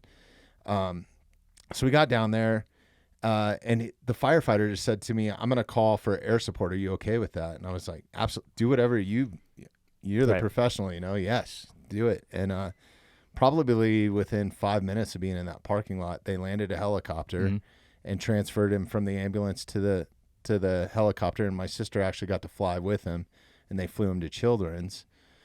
And the whole time he seemed pretty all right, you know. Yeah. But by the time I went down to go visit him at the hospital that same day, by the time we got down there and got everybody back to where they needed to go, and I mean, his thumb was swollen up huge, like a balloon, and it started turning black, and they, you know, Sharpied all over his arm. I'm sure you know all about this, but I don't know what I did wrong or right in that, so I'd love some critiquing. Or I've told the story multiple times on the podcast, so I'm sorry if you've listened to it again, but Well, you know, I think like the thing is like I try not to backseat quarterback, especially when yeah, I'll backseat quarterback or professional all day long. But in a constructive manner like that, like you didn't do anything wrong. Like that's the thing is like getting care quick. Kids are portable. I teach pediatric advanced life support, and like that's the thing I tell people is like kids are portable. Mm-hmm. If you can get them somewhere where you don't have to have search and rescue for 3 hours hiking up to you, freaking awesome. So running the parking lot's great. I think the point I wanted to bring up in that story is like, and what a lot of people don't know is like the reason they call a helicopter for rattlesnake bites. Like we're auto dispatched in northern Colorado to any rattlesnake bite, Really? regardless of where it's at, who it is, age of the patient. We are auto dispatched because we carry CrowFab. So we carry the anti-venom on the helicopter where a ground EMS crew doesn't. And we can go assess, is it a dry bite? Is it a wet bite? So rattlesnakes don't always release their venom when they bite somebody. A lot of times they'll actually hold that back because it's hard for them to make it. It takes time. That's how they get prey. So they don't want to like give out their story. They just want to get somebody to get them away because they're a defensive creature. They're not, stalking humans. It's, when a 2-year-old reaches down and picks them up, that's when they bite them. That's what's going to happen. I think if he wouldn't have picked it up, nothing would even happen. It was so small, man. It was like the size of this arrowhead or the spear point, Right. It was not big. So like with that, they're able to administer that CrowFab in flight if they deem it necessary. And maybe like, not seeing what it looked like it sounds like it was a wet bite, but if they're not seeing systemic changes, they might choose to wait on the CrowFab. But that's like the big reason is because you can intervene with that on a helicopter where like a standard ground ambulance couldn't. Okay. That makes a lot more sense. Yeah. Yeah. That was pretty frightening for me, but I mean, he absolutely. actually came out of it. I mean, he had to go through a bunch of physical therapy and stuff. Like it's a serious thing that happens. It's not like you're just better after they give you the anti-venom. Right. Like there's all kinds of it deadens the tissue. There's all kinds of stuff like he had to do. Oh yeah, there's vascular injury. Even if you're not going to die from it, you can lose digits. You can have all sorts of other things. We only hear the statistics about people dying, which I think like last year the one fatality was, I think it was a 2-year-old that got bit. Yeah, like not many people die from it, but it's the old and infirm and it's the super young. Now they told me, I don't remember exactly where I heard this, and maybe you can debunk this. There's a main artery that runs out of your left hand from your ring finger all the way to your heart. Is that true? I mean, every vein in your body runs to your heart. Every vein is a direct line to your heart. Arteries are always pumping away from the heart. So that's the big difference is an artery is something pumping away and it's a high pressure system. A vein is pumping towards your heart and it's a low pressure system, a lot more passive. So I don't maybe there's a larger artery in your ring finger. I've never heard that. In terms of that, somebody had told me that that's why you wear your wedding ring on your left hand, and I could be totally wrong on that. But I would imagine you're right, and that's what the feeling was back in the day. But as far as I know, I don't think there's anything like worse getting bit on your thumb versus your ring finger or anything he got like bit that. on his right hand because he's right-handed. Yeah. So they were saying that potentially the venom could have went to his heart faster if it was on the left side for some reason. I don't know. I mean, potentially. And the thing is the venom going to your heart isn't it's not like the TV shows where you're like, once the venom reaches his heart, he will die instantly. Right. It's what we want to do is keep the spread of venom. So I guess really quick, just for anybody listening for just basic snake first aid is never buy a suction kit. They're crap. Don't carry one. The they old don't thing work. They taught us as a kid was to lacerate it and suck the poison out. Nope. Man. Don't do that. Don't do that. And we had some older family members that were ready to do it. Let's go. I was like, no. Nope. So those suction cups, they don't work. Those devenomers, they still sell them at REI, and it drives me freaking crazy. Really? But there's no data behind them. I didn't even know there was a devenomer. Yeah, right. And the other one was tourniquet the limb. Don't tourniquet the limb. The best thing you can do is keep their heart rate down. So you can splint the limb, just keep them from exerting themselves as much as possible. So you're not pumping blood. Yep. Try not to move that arm too much there. There's debate. I wouldn't raise the arm, but I just keep it kind of level with the heart there. And then go to definitive care. You can mark it with the Sharpie to see the progression, right the time. You can see the progression of the swelling. Not the end of the world if you don't do that. And that's kind of how they give the anti-venom, right? Is they chase it back to the... We don't. We have set doses for weights. Gotcha. On number of vials we give. But, I don't know when you, we do sometimes ghetto medicine is what I call it. So, children's hospital, ICU, doc might have a much more nuanced way that they like to do it. Okay. If that is the case, though, I'm not aware of it. There's a total misconception on here that before I forget about it, I want to debunk too, because the doctor told me this specifically while I was sitting in the room. I said it is a baby rattler and they don't know how to control their venom and all this sort of stuff. And he was like, yeah, that's kind of BS. Like, the smaller the snake, the smaller the amount of venom. It really depends on how much you actually get injected into you, like you were saying. Yeah. But I think that there's a misconception that a baby rattler can kill you because it doesn't know how to control its venom or something like that. And I've heard that, I heard that, and I did a rattlesnake video, and I said something like that in there, and I got wrecked. Oh, right away. Yeah, I got freaking wrecked. By I all the did snake some research. handlers? Yeah, and I'm trying to remember exactly what they said, but essentially you're right. That's a myth. Baby rattler will give you less venom, and maybe I don't think there's a difference in dry bite versus wet bite between adult and a baby. So I don't know. Neither one's good. Both, if you're small, can kill you. But especially for kids, right? Right. Kids are the big They're the one. most common to get bit. Yeah. I mean, you and I could probably get bit right on the jugular, and we'd both, we would feel like absolute shit for a couple days, but we would probably be okay without intervention. So one of my family members, my grandfather, as a kid, and it was actually right in Morrison or someplace, was playing, this is in 1940 or something. Right. Playing Cowboys and Indians or whatever, and I think he was 5 years old, and he was crawling on his hands and knees in deep grass and got bit in the face by a rattler and lived with no medical attention or, this was before anti-venom. It was just I hope you make it, kid, yeah, type of thing. So yeah, it's one of those rattlesnakes kill very few people. Mm-hmm. It's a very low number of people actually die of rattlesnakes. Rattlesnakes bite people all the freaking time, but it's not the black mamba that bites you and you're dead. You're probably going to be okay. And what about this is something I hate. And before we dive off that, I'll come back to this, but the most common rattlesnake bites, where are they? On the leg? So you can have the legs. The demographic that gets bit the most is males. I think it's between the ages of 17 and 24. Because so they're not after the old dudes. Well, it's because you're stupid in that age range, right. And you're hiking with some girls, and you're like, oh, there's a rattler. I saw Crocodile Dundee do this, or right. whoever, and you go up, and they're the ones that are going to try to catch it. They're the ones that are going to try to show off, or hold my beer, watch this. So a lot of those bites are arms because they're actually reaching for it. They're trying to capture it, and you don't realize how far they can actually strike. So that's the biggest, in my experience. That's the biggest, because most of the time, if you're walking on the trail, they're going to warn you. They've got the rattle for a reason. They're going to warn you. And as long as you can back off, that's awesome. Where you have some issues is climbing rocks. They're on the trail, you got headphones in, and you walk right past them. They hit you in the ankle, something like that. Straight up, if you're in rattlesnake country and you are, and it's the middle of summer when they're out, don't be stupid. Don't wear shorts and Tevas or whatever else. I don't even know if Tevas are still a thing, but be aware of what you're doing. Yeah. I trail run a lot, and if I'm on the road, I'll listen to music all day long. But the second I'm on a trail, I take my headphones out because I do too.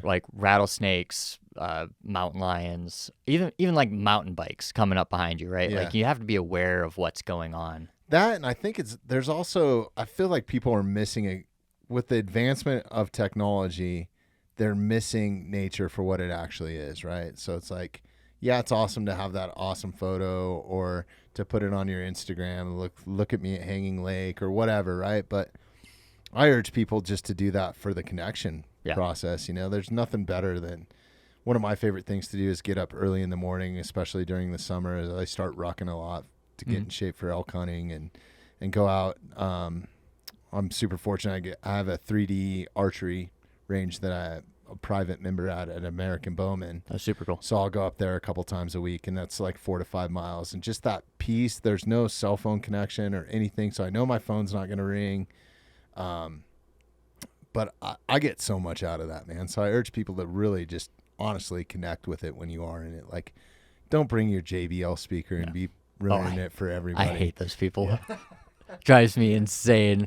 Yeah, and like if you're gonna listen to music, you can get the ones like in front of your ear that project it back, so you still have some situational awareness and stuff. But I'm with you. Like that's like this is way on a tangent. I'm a relatively new father. I've got a 18-month-old at home and stuff, and like I've found in this last couple years is like running's kind of my like escape and my meditation. I love just going out to the trail and just being by myself, like not with my wife, not with friends, not with like I just like being by myself and on the trail in the middle of nowhere with like nothing.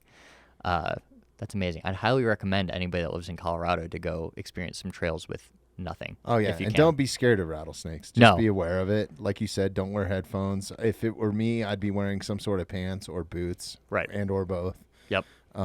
If I know I'm going into some place like that. Yeah. So yeah, I guess. Oh, spider bites. Do you guys? I mean, is that a big thing? And that's not. Like, I mean, like you got black widows and brown recluse are the two big ones, and but neither that's all one like aftercare. It's not like life threatening, right? When you get bit. Brown recluse, not so much life threatening. Your black widows can be. I'm not entirely sure. Like I've never seen a black widow bite in Colorado. I've seen one brown recluse because it came in a transient's luggage and bit him on the foot. When he was like hopping trains to get over here, like old school transient kind of stuff. But like that's the only spider bite I've ever seen, and like those will create a keloid scar. They get like really big and nasty looking, but it's not like that immediate life threat. It's like a couple days, right? Yeah, it takes time. And usually you don't even realize it happened. Your black widows can be life threatening, but even so, I don't think they're hugely concentrated in Colorado. Like you see them a lot more in the Midwest in like the musty basements. Right. A lot of people get bit in the hands, like reaching behind something. Yep. Like I'm conscious of that even in my garage, like over the winter, like you get little nests or whatever. So don't go reaching for your cornhole set or whatever that's behind the freezer or whatever. Yeah, just not a huge thing though. Like, it's one of those things like rattlesnake bites, like shark bites. It's kind of overblown because you hear about it when it happens, but you don't realize that like there's billions of people on this planet and it doesn't happen that often. Right. In your air wing, are you guys doing a lot of search and rescue too? Are you guys doing a lot of rescue type? So we have like a mission profile. We call it a search and assist.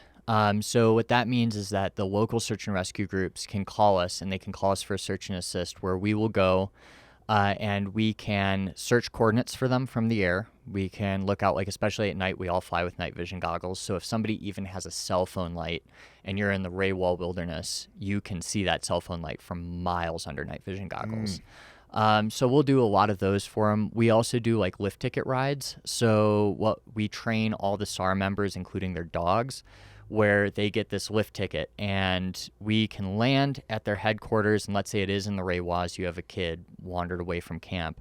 We can pick up rescue techs, load them in our helicopter with their Stokes basket and other equipment, and we will fly them to the scene to like really cut down that drive time. That's a huge thing. We've had Alpine Search and Rescue on, and with the influx of people that live in Colorado now, I-70 is a parking lot. Oh yeah. And most of these search and rescue situations end up in the mountains, right? Yep. So getting west on I-70 sometimes is they use helicopters a lot. Oh yeah. Yeah. And they love it, right? Because like our search and rescue team, it's a volunteer team, and like a lot of them, like they're exceptional people, but like their daily job is like their accountants. One works for like Otterbox. Like you've got a couple like true past badasses. Like we've got like a PJ on the team, a Navy SEAL on the team and stuff, but like a lot of them, like they're just normal people. And they do this to support their community and do something cool. They've got some super mountaineering. Awesome, man. Oh, it's so rad. It's amazing. But like, then they're like, hey, there's an opportunity for you to get in a helicopter. They're like, yeah. Oh, I'd be calling a helicopter. Yeah, I'll call for a helicopter. Everyone. Like to the point where like in our county, the team is led by full-time people that they work for emergency services. They work for the sheriff's office and they coordinate everything. Like it's to the point where they like look at them. They're like, no, we're not calling a helicopter. Right. Like it's just somebody lost on this well-known trail. Like go find them. We're not calling a helicopter. Yeah. And I'm always like, no, call a helicopter. I want to fly into the mountains. Yeah. But yeah, so we'll do that. We had one last summer. It's like one of my all-time favorite scene calls we've done is that there was a hunter way back in the wilderness. He did one at like a drop camp outfitter where they horsebacked him and his two buddies in. They set up like a pretty decent camp for him in the middle of nowhere, BLM land, something. And then they left him, and they're like, "You're going to be here for 2 weeks. Here's your provisions. Like, go bring forth an elk." And this Hell one of a guide service. dude, yeah, like honestly, I was like looking, I was like, this seems actually kind of cool. Yeah. Like nobody's like bothering me. Like we can just do whatever we want. But they were split up for the day, and the one hunter was like, "Oh man, I feel lightheaded," and started to have chest pain, and it was radiating down his arm and up into his jaw, and he's like, "Oh, I feel like I've read these symptoms are bad." So he had his rifle. He shot it 3 times, which is kind of the international distress. Oh, really? Yeah, so it's 3 shots rapid succession, because like chances are in any kind of like big game hunt, you're never going to hear one that. or 2 shots maybe. Right. So 3 shots rapid succession is kind of that somebody's in distress. And then he had, and I cannot advocate for these enough, a Garmin inReach on him. Okay, this was my next question for you. Dude, I've seen so many lives saved by Garmin inReach. Really? And like maybe there's other stuff out there, but like it is so cool because you get location right away. They're in contact with local authorities right away. There's no there is a third service, but it's quick to connect you to help. So like that's what I was wondering, because I have one as soon as we started going backcountry with the kids, and now I take it everywhere with me. Even if we're just going on a day fishing trip and I know that we're not going to have cell service, I have it. Yeah. It's nothing to carry. All I have to do is make sure it's charged and make sure that I have the service plan, which I just pay for. I think in September I up it to the unlimited or whatever. And that's mainly for my own greed, so I can text whoever I want. Yeah. But it's helped me text an outfitter like, "Hey, I got an elk down and it's hot as hell. Can you bring some horses or whatever so we can get this thing out of here so it doesn't spoil?" I've had a family emergency where I was at 14,000 feet and somebody texted me. I had a family member pass, and I was spiked out. Like I wasn't planning on coming out for 3 days, but I was able to pack up camp and get back and support the family during that situation.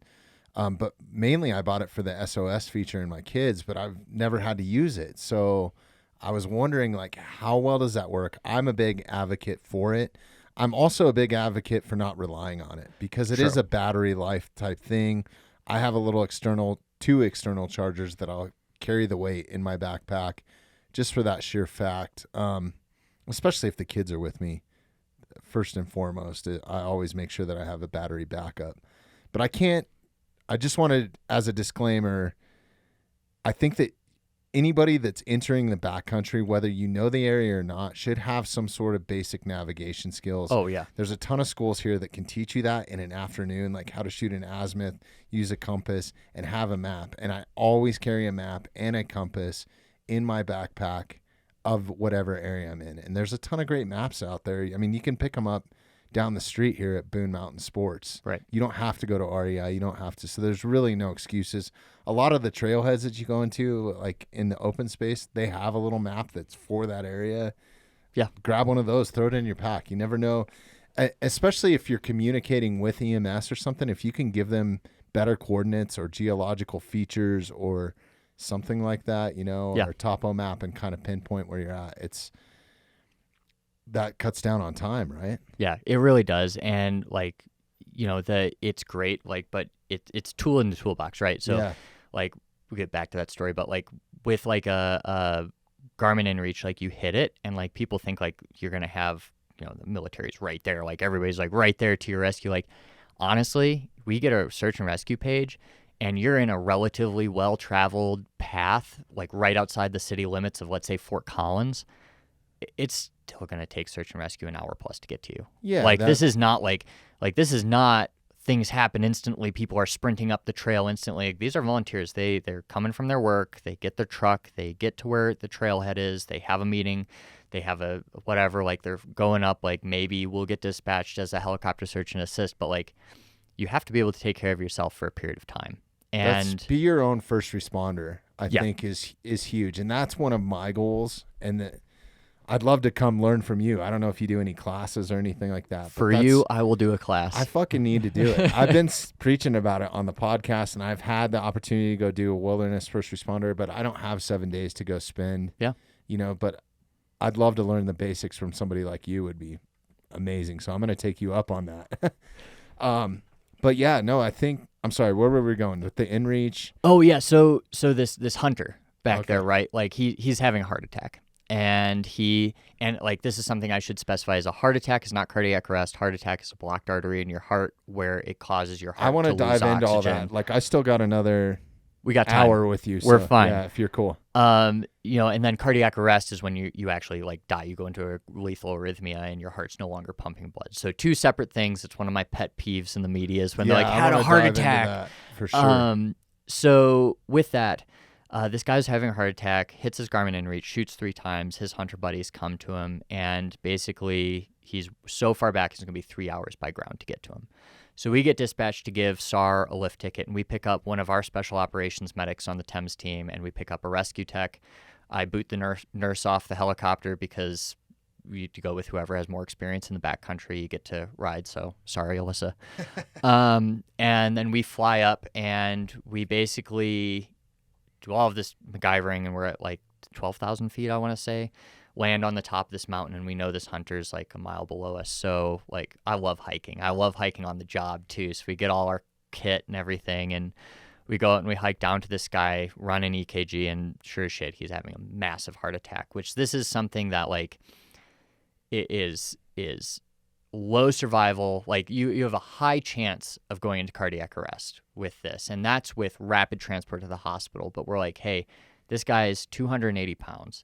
He's on the side of this cliff face. It's going to be 3 hours before SAR can get to the base of this trailhead, and then they have to hike 7 miles up to this guy, put him in a Stokes basket, get it down, or we have to get him a mile up to the helicopter to get him off the top of the mountain. Like, it's like this huge problem-solving thing. So, I don't want anybody thinking this more, but like, I love this kind of thing. Like, this is like why I do this job. So we're there, and like we get down, like, yeah, you're having a heart attack. We start some interventions, hang some heparin, aspirin, nitro, all of that good stuff, and then it's like we're like sitting there, and we're like, okay, like let's see if we can get him up to the top of the mountain. Well, our helicopter pilot calls and he's like, hey, we're getting weathered out. Like, we've got weather moving in. I can't stay on top of this mountain. So, are you good? And flies away. So we're like, okay, well now we're on this top of this mountain by ourselves. So in the state of Colorado, the only hoist-capable aircraft we have, so, sending somebody down on the line, picking somebody up, is the National Guard. Blackhawks, which they have a 5-hour deployment time. So we call them. Oh, wow. We had called them before just to get them spooling, but they're like, yeah, ETA 3.5 hours, and that's being generous. So we're like, okay, like, we're going to be here for a while. And so we're like chilling with this dude, like his friends are like, oh, can we go pack up camp? And we're like, no, coming up with excuses. The real reason we want them there is we want them to be able to do CPR when their friend dies. And we're like, no, like, stay with this guy, please, like, stay with us, whatever. There's 3 of us.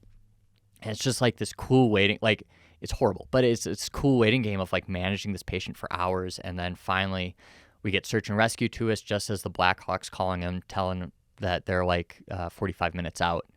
And so we get him in the Stokes Pass, get him to the top, and we got to take a ride in a Blackhawk to the hospital, which is like bucket list for which me. is like, I was gonna say, like, I've never felt cooler than landing in the parking lot of the hospital, having all the nurses come out and like popping out the back of a Blackhawk with a dude having a massive STEMI. It's like, yeah, this is badass. Yeah.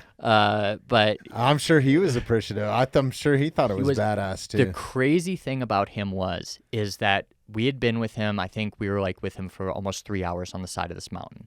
And that's not counting like flight time back to the hospital. And they get him over to cath lab. They move him to the cath lab table, cardiac arrest.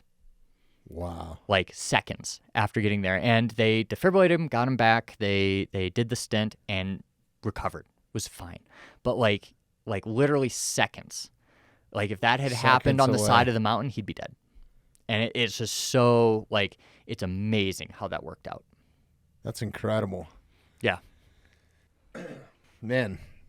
Yeah, so, and that was partially because of a Garmin, right? I mean, yeah, I mean, that was it, because, like, when you do anything on the Garmin, even when you send a text message, it sends your coordinates with it.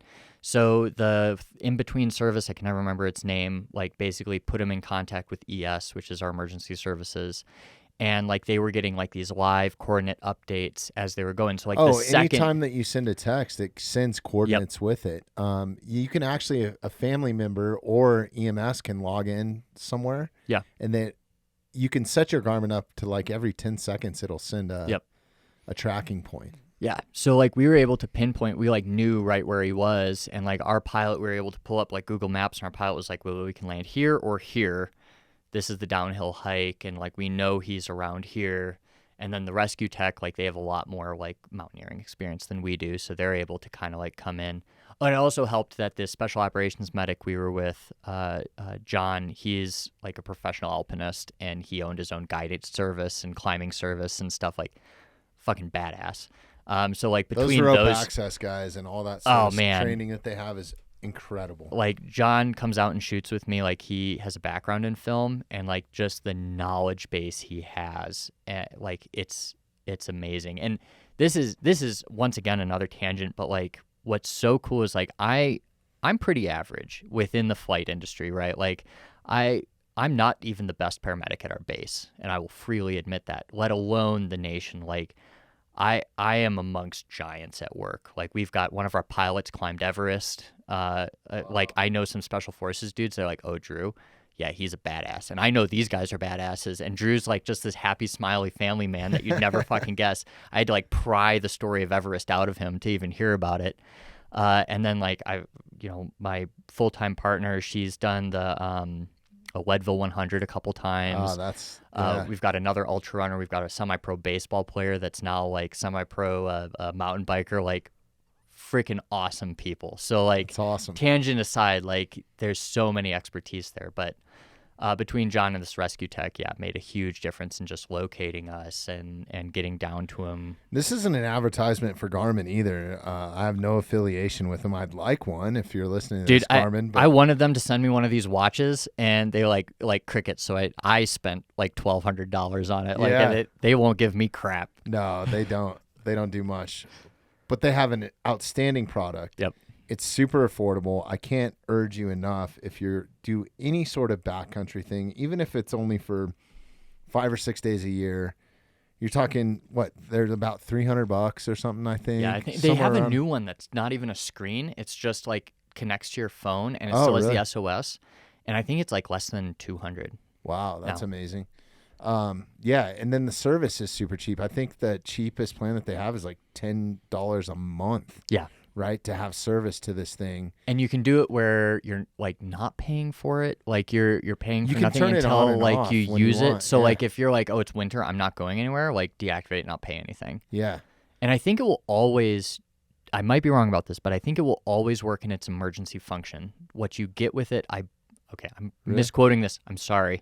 Yeah. But I think if you press that, you have no plan, and you press the emergency button, I think it will always work. Really? I think so. Okay. And then well, I know that the navigate, like I can still, between the app and my phone, I can still mark waypoints and everything, because I do it elk hunting or scouting without having service. I always have service on it when I go out, but I know that it does work. I've had it where it was deactivated service-wise, and the map still works, and it still is communicating with the satellite. So yeah, I don't see why I wouldn't. Yeah, just a great device. I'd recommend that. And like there are other ones too that I think will work as well. Like it's Garmin's just the one I know. Yeah. So I think there's other stuff out there. There is other stuff out there. There's like a Spot device or something. Which the Spots are fine. We have one on the aircraft actually that if we're gonna go hiking, we throw one on our vest so that we have it. A texting feature. And then, but Garmin makes sat phones. They make Rhinos that can be, I think the Rhino's like the walkie-talkie. Between, I don't know what bandwidth it is or anything like that. I don't have any of that, but the inReach is great for me because it's small, especially if you're a backpacker. I mean, it's the size of a coin, you know. It's not very big. So yeah, I guess since we dove into wilderness and stuff, and we're bringing up this now, what are some of the best practices for anybody that's in the backcountry for you guys to help find them besides an inReach, like some sort of reflective material, some sort of high-colored blanket, right? These are all things. But if we could just go through the basics of something that makes your job easier. Right. Like signaling devices are huge. So smoke is awesome for us. But it also depends on your environment, because we'll go back like Raywall Wilderness where you have nobody around for miles and miles and miles. It's easy to find like a standalone light source or smoke. But if you're lost near Evergreen, Colorado, where you've got campers and stuff, and like you can still be really lost out here and not be that far, like it's harder to pinpoint this is just some dude with a flashlight or this is a lost person. So it depends on your environment, but like the ability to make fire is big because smoke's great for us because one, it gives us wind direction. You can see it from miles and miles and miles away, at least during the day, and you're not relying on like light. It's amazing. Like you can be dressed in like full blaze orange, and it's amazing what you can't see from a helicopter and how hidden people can be for that. So like that's like high vis clothing is excellent, but also it's not the be all end all. So if you have some kind of flagging, you can put like, something bright orange. Buddy runs Tough Possum Gear. He makes like this survival scarf that's like really big and orange. You put it on top of a stick and you can wave it. We can see that movement a lot better. Signaling mirrors can be used. You get that like flash of light in the aircraft, but it's only good if you have sunlight and it's not cloudy. Like, if it's 1 o'clock in Colorado, good luck. It's cloudy and thunderstorms. You're not going to see anything. And then at night, like any kind of light source is huge. So I was talking about like NVGs, having like just a flashlight, this light on your phone frickin' works. We can see that through NVGs. So the flashlight on the phone or just the screen illuminated? Screen illuminated might be a little bit harder, but you can see the flashlight. Like we found people because they're like holding up their light and like under NVGs, it amplifies any amount of light. So if you have no ambient light, you can see it. But once again, that's so situational. Yeah, if you're going in the backcountry, you should plan. I always plan, whether it's a day trip or not, that I'm going to spend the night. Yeah. And so I think flashlight, that's great. Fire source, my med kit, and what else? I always carry an extra flashlight too. And I spend a little bit of money on a flashlight for this very reason, right? Like if you get one of the Surefires, $100, you can get a crazy amount of lumens and Yeah, so like the other part of that is like you're going to be found eventually. Like if you have any kind of communication, you're going to be found eventually. You can speed that up by letting your family know where you're going, like what your plan is and what time you're going to check in with them. So if they don't hear from you, they're not waiting 2 days to call search and rescue because that's where people turn up dead. Is nobody knew they were going to this area. Right. Like, I don't know, he was going camping for a couple of days. The other thing is like being prepared to spend that night. And like some of that's just what you're wearing. Like most of our rescues are some idiot that decided to hike a mountain in blue jeans and like some kind of cotton shirt, falls in the river. And it's like, a nice 65 degrees during the day. But guess what? You're in the mountains. It's going to be 24 degrees that night. Yeah. And like that's what kills you. So or weather can change this time of year, especially in the spring. It can go from being 70 to 30, 24 in a hurry, especially if you're at elevation. Right. Right. Real fast. Yeah. So I guess like I'm not a survival expert and I'm not going to pretend to be like I'm not search and rescue certified. We go with them. We hike. I've got some knowledge. We find them in the helicopter, but like the survival aspect isn't like my main thing. I can just tell you what we've found people with is like bright color flagging, light sources of different kinds, fire, and then having a communication device. Like just having those GPS coordinates, that's freaking easy. If you give me lat longs, the pilot presses 4 buttons, puts them in his GPS, and the helicopter will fly us directly to where you are. I think the new Apple phones and Apple Watches have an SOS device on them too, but I don't know that it works without cell service. I would imagine I think it does. I think there's something satellite related because I know like a couple weeks ago we got like a hard fall alert and it's crazy. Like I had never experienced a dispatch based solely on a watch. But apparently this watch sent like this person took a hard fall. They were mountain biking. It sent us GPS and it spun up the cavalry. We had search and rescue going up. They called the helicopter. Really? They called local fire and we did like a grid search for this person that was never found. They were fine, I'm sure. But like got back on their bike and spell. I had an issue. I had an Apple Watch that was a gift. It was the first generation, so I'm sure that maybe they fixed this. But when I would go to work out in it or something, it would sometimes depress the SOS, and it would like start dialing 911, and I was like, "Oh, stop!" Like, I'm just doing push-ups, man. Like, so I'm sure that there's got to be technology has got to come along a little bit with it. Yeah. I actually thought about something just talking with Alpine Search and Rescue, and that's what I love about this podcast. Is I've learned so much sitting at this table or the previous studio or whatever. Couple things. You can pick up some cards from them or you can print them out on their website. Okay. You throw it on the dash of your truck or vehicle or whatever, and it's basically an estimated time, where you're going, kind of a game plan, right? And Cool. they're going to end up probably at the same parking lot that you're at. So Yeah. having that bit of information will tell them a lot. Or if law enforcement is like, hey, this truck's been parked here for 5 days, then you kind of know. Yeah. Right? So people know. They said the other biggest thing that they have issues with is lost kids. Okay. And dressing kids in bright colors, right? Like the North Face camo rain jacket looks awesome on your kid, right? But like, be conscious of, dress them in some high vis type stuff if you're going out in backcountry and stuff. So that's one thing I've applied those things, and just those little practices I think helps a lot, or helps them with their job a lot. So yeah, we had a rescue a here. while ago. It was like a church group up in this wilderness area, and this kid, like this church group, really well-meaning, and they did this like survival class, and their like directions were like, hey, if you're lost at night, like find a bush, hide under it. No. And so this poor kid, he like leaves the group, he goes down to like wash up at the stream, and he changes out of his blaze orange hoodie and his like gray pants. And he like washes himself up and changes into a camo hoodie and green pants, and then can't find his way back up to. I'm laughing, like he was fine, like it was a happy ending or everything, and then like couldn't find his way back up, and so he got lost there, and then like followed their instructions. So like the helicopter, we're low passing with the helicopter. We've got FLIRs out looking for heat signatures. We've got search and rescue hasty teams walking up and down. The adults are all looking for him and stuff, and like, this kid's doing exactly what he was told to do. He's hiding under a bush in camo clothing. And, like, it was, like, another day before they found him because that's crazy. of Misinformation is so – it really gets under my skin. Oh, yeah. And I try not to speak on anything that I'm not educated in, and that's why I have experts like you in.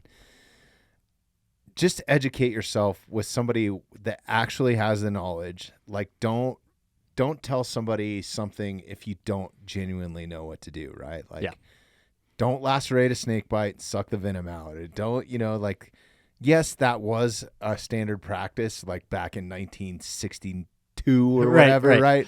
But now that we've evolved, like, just take the time. And I think that that's one of the things I want to commend you on with your YouTube channel. And it's PrepMedic, right? Correct. Yeah, so definitely go check that out. There's so much valuable information on there. And that you're really the only one that's doing it well, right? That's accredited. Like, there's a ton of people out there that aren't accredited. I love the guys that have no tactical background, or they weren't special operations, weren't SWAT or whatever, and they're giving all this tactical advice, right? It's like, kind of learn from the experts, right? Or take advice from the experts, and then figure out what works for you too, but don't give these kids, if you got an entire group of kids in front of you and you're giving them information to hide if they get lost, that's the worst thing you can do. Yeah. And it's like, it's so hard to vet people. And medicine really is hard too, because like medicine, how I was trained 10 years ago when I went through paramedic school versus what our practice is today. Like, I was trained blatantly wrong. Now, we thought it was right at the time, like, to the best of our knowledge, it was right. But, like, medicine changes month to month, year to year. And just, like, I need to actually go back through some of my older videos and make sure and cull some information, because there are things that evolve and change. So, that PJ, right? The best of the best combat medic, like, they are the people to talk to about combat search and rescue. You have a PJ that was in 20 years ago, like, and you use that credential as like, this guy knows what they're talking about. Meanwhile, but that doesn't mean that what they're saying is up to date. It hasn't changed. It's things change. The recommendation on tourniquets changed. The recommendation on like how we do bleeding control changed. When I went through paramedic school, for example, we were teaching for bleeding control. They're like, all right, it was stepwise. So you have a major arterial laceration. You're going to take direct pressure. You're going to try that. If that doesn't work, then you're going to elevate the extremity. If that doesn't work, now you're going to put a pressure point on the brachial artery. If that doesn't work, now you're going to go to a tourniquet. Where you could have just gone to a tourniquet. And right? now it's, do you have a potentially life-threatening bleed? Put on a freaking tourniquet. Like, don't try anything else. Just put on a tourniquet. So like that drastic of a change, and I still have people, I'll publish something on tourniquets. They're like, you didn't put that high and tight. I'm like, well, actually the current recommendations are 2 to 3 inches above the wound. See, I want to dive into this with you. This is awesome because I want to do a deep dive, and this applies whether you're inner city, backcountry, whatever. Like, there's 7 things that I try to focus on, right? Or the 7 most common things, and part of it was coming up with this podcast and kind of seeing where our conversation was going to go, but more it's genuine greed. I came up with 7 things that I think are the most common things that I would run across. When I started thinking about these, I was thinking about family members, right? Mm-hmm. I bow hunt with some of my uncles that are now in their 60s, or getting close to their 60s. I have other family members that are in their 40s that go out with us in the backcountry, and maybe they're not in the best shape. I'm not in the best shape I could be in. I'm trying, right? But as you get older, like there's all kinds of stuff that can come up. So I was kind of thinking about my immediate family, kids, everybody, like not so much self, like what am I going to encounter, but what might I encounter with them in the activities that we do, whether it's driving to the grocery store, Mm-hmm.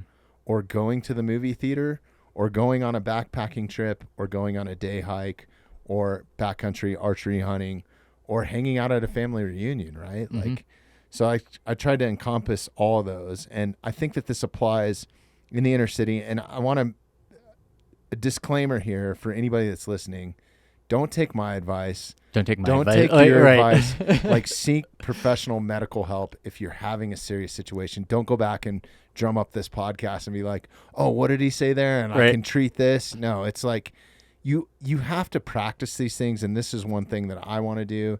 You can have all the tools. You can buy all the badass tourniquets and gauze and quick clot and all that sort of stuff. But if you don't know how to properly use it, it's just a pile of cloth or a strap with, plastic turn thing on it, right? Like, you need to know how to use these things. There's also a ton of people out there that put fear tactics into some of these things like tourniquets and stuff. Mm-hmm. Like, if you put a tourniquet on, you're going to lose a limb, right? Like, I've had family members say this. So I want to go over some of those things with you.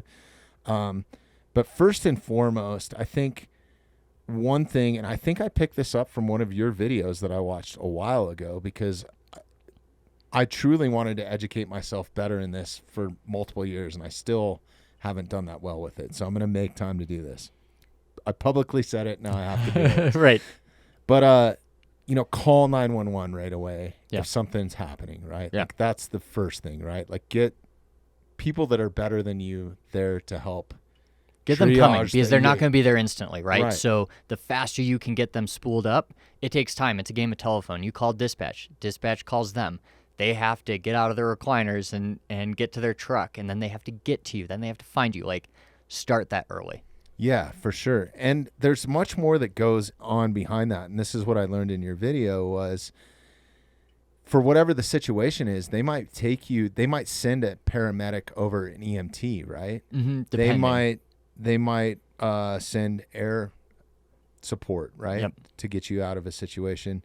But then beyond that, they might it might be faster to get in your car and start driving to the hospital, but you should stay put, because once you get in that ambulance, if you're in cardiac arrest or having a heart attack, that might depend on what hospital they're taking you to. I have a great story about this. Yeah. I have a great family story about this. Let's dive in. My aunt, she noticed that her husband was having a stroke. They actually were in Evergreen, right here. Really? Okay. And noticed her husband was having a stroke. And she had that same thought. She's like, well, by the time I call 911, get the ambulance here, we get him loaded up, I could have just gotten him in this car, got him to the hospital, and been done with it. And she was like, cool. So she didn't call 911. She put him in her car and drove to the hospital. The problem is that not every hospital is a stroke facility. Also, unless you're talking about like Anschutz, which is the big university hospital, or Denver Health, these hospitals don't keep all of these specialists in their hospital at all times. They can't afford to. So they're out on the golf course. They're at home with the family. They have to be called in. So what happened was she got to the hospital. they were not a comprehensive stroke center. They couldn't treat him. They also didn't have their neuro dude in there, so they had to then call an ambulance to the hospital to load them in the ambulance and then drive them to a different hospital. So if they had just called 911 right away, yeah, it would have taken longer than it took for her to drive there. But one, they would have called a stroke alert ahead of time so that everybody would have been called into the hospital. They would have gone to the appropriate hospital. So they can call the doctors in too, right? Yeah. Like a lot of this shit happens at night too. So we call like trauma alerts. We get trauma surgeons in. We'll call cardiac alerts. We'll get our interventional cardiologists in. All stroke alerts. You'll get your neurologist in. So like these things preempt that. So by the time you walk in the door, if we call a stroke alert, we don't go to an ER room. They've got a bed waiting in the hallway right outside of CT. We throw you to that bed. They CT your head within 30 seconds of arrival. The neurologist looks at it, goes, yep, this is an ischemic stroke, gives you TPA, and then you can go about it. As opposed to, we walked in the front door, they triage me, they go to the ER room. We're calling the neurologist in. We're getting the CT cleared because there's somebody else in it. If anybody's ever walked into an ER room, dude, good luck. Dude. And they try, right? Yeah. Like they try to prioritize these serious things, but like it's just not instantaneous, whereas you can set yourself up for success. So that's my thing about ambulances is like it's not just what they can do. It's not just the speed. They're not just ambulance drivers, right? Like they're doing other stuff. Yeah. So sorry to derail you there, but no, you're not. Like call 911. Yeah, 100%. Thanks for sharing that, man, because I think it's super important. Okay, so whether you're living, in an inner city or whatever, I was trying to think of like, okay, this could apply anywhere, right? These 7 things. So the first thing that I wanted to go over was arterial hemorrhage, bleeding control. Right. What are the best practices? Obviously a tourniquet. We were just talking about that a minute ago. There's this myth out there, and I've heard it on both sides, and I'd love to hear it from you. But if you tourniquet somebody and it's put on improperly or for too long or whatever, you have the chance of losing a limb. And you do have the chance, but it's not as drastic as everybody thinks. So there's some people out there that are saying if you get tourniqueted, if you apply a tourniquet, that person's going to lose their limb, right? Yeah, so that's a big one. So for best practices for bleeding control right now is that granted, we're talking about preventable causes of death. We're not necessarily talking about the most common causes of death because like if you get shot in the head, that's going to kill you. But honestly, we're talking about things that you can intervene on the side of the road or the soldier can in the middle of Afghanistan or, Paramedic. We're talking about preventable causes of death. And one of those is arterial hemorrhage. So whether that's a gunshot wound or an accidental thing, is you have an artery that's severed, and let's say it's on the extremity. So, and it's arms, legs, hands, bright red spurting blood or a lot of blood that's pooling under the person, saturating a lot of clothes. If you feel like it is a life-threatening bleed, it is far better for you to intervene on it than to second guess yourself. So a lot of times we see tourniquets and things applied that aren't necessarily indicated, but it's way better to act and be wrong than not act and be wrong. So if it's on an extremity, the best practice is to use a commercial tourniquet on that wound. So most common is going to be the CAT tourniquet. Is this something that the general public can buy too? Yeah, easy, super easy. So the DoD, oh man, so many tangents. Yeah. The DoD established the Stop the Bleed campaign after Sandy Hook as a apolitical way to address lives lost in active shooter situations. And basically they looked at it was like, what's killing people and what can we do? And it was bleeding control was the big thing. So I train civilians all the time, I'm not one, but lay people all the time to control bleeding. So anybody can do this, and you're not going to go to jail. You're not going to get sued. You are protected under the Good Samaritan laws in almost every single state in the United States. So if you go and you act and you do a horrible job, you're still probably not going to be sued. So I'd advise action. So with that, commercially available tourniquet, CAT tourniquet is the most common. There's a bunch of other ones that are COTCCC recommended, and that's the Committee for Tactical Combat Casualty Care. They look at what tourniquets work, what don't. So that's your primary. If you don't have that, The current recommendation is not to try to do a makeshift tourniquet because that's what we've heard in the past. Shoelaces or some bullshit like that. Don't do shoelaces; it's too thin. You could try ripping up a shirt and like putting a stick in there. They want it to be a certain width, right? You want it to be at least an inch wide because the wider it is, the lower the occlusion pressure is, which means the less pressure is put on that, the less tissue damage you have, the less pain that patient's going to experience. So if you don't have a commercially available tourniquet, the next step would be to do wound packing on that. And that would be taking a tight-knit fabric, can be your t-shirt, and literally finding where that artery is in that, because that's what's spurting the blood, and taking that t-shirt and shoving that in the wound as hard as you can up against that artery and holding direct pressure for as long as you physically can. And that's kind of the next thing. And so let's say that happens at a junctional site. So that's going to be your armpits, the base of your neck, or your groin. Those are called junctional sites, and you have major arteries there. If you have a bleed there, it's straight to wound packing because the tourniquet can't get put on that high. It can't be. So how, if you were to apply a tourniquet, what is the proper way, I guess? Right. So to put on a tourniquet, essentially the teaching used to be high and tight. Go as high on the arm as you can, tighten it down as tight as you can, and be done with it. Right now, the recommendation is if I cut my arm right now and I've got like this rolled up flannel and you can see my cuts right here, don't go high and tight. Go 2 to 3 inches above that injury. You're pointing at your forearm now. Sorry. So yeah. 2 to 3 inches above that, and apply the tourniquet, avoiding joints. If there's a joint in the way, just go a little bit above the joint. Don't put it over the elbow. Don't put it over the elbow. And it doesn't matter if it's like the 2 bones in your arm or the 1 bone in your humerus. Like they used to think it mattered. It doesn't.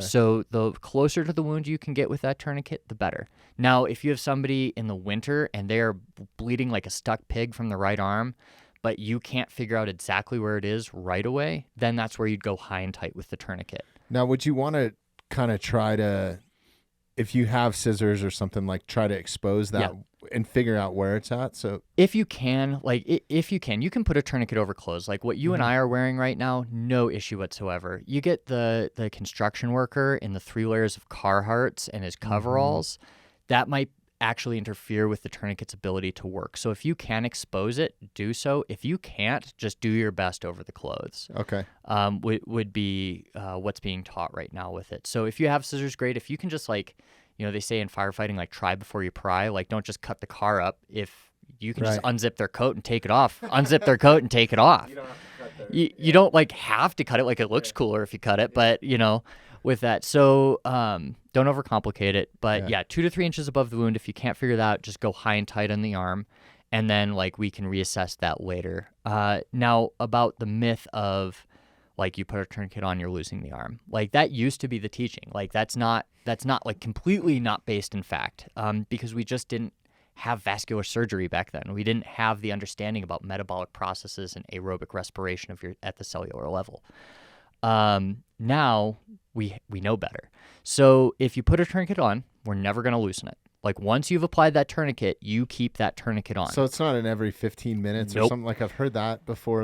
You're supposed to loosen it and then retighten it or something. All you're doing is you're putting them more into shock. You're busting clots that have already formed. You're hindering hemostasis. And what happens is you have 2 kinds of cellular respiration. You have aerobic and anaerobic respiration. So one is with oxygen, one is without oxygen. And when you cut off oxygen to cells, they still try to respirate, except they put out a lot of harmful byproducts. A lot of I'm way simplifying this, but they are putting out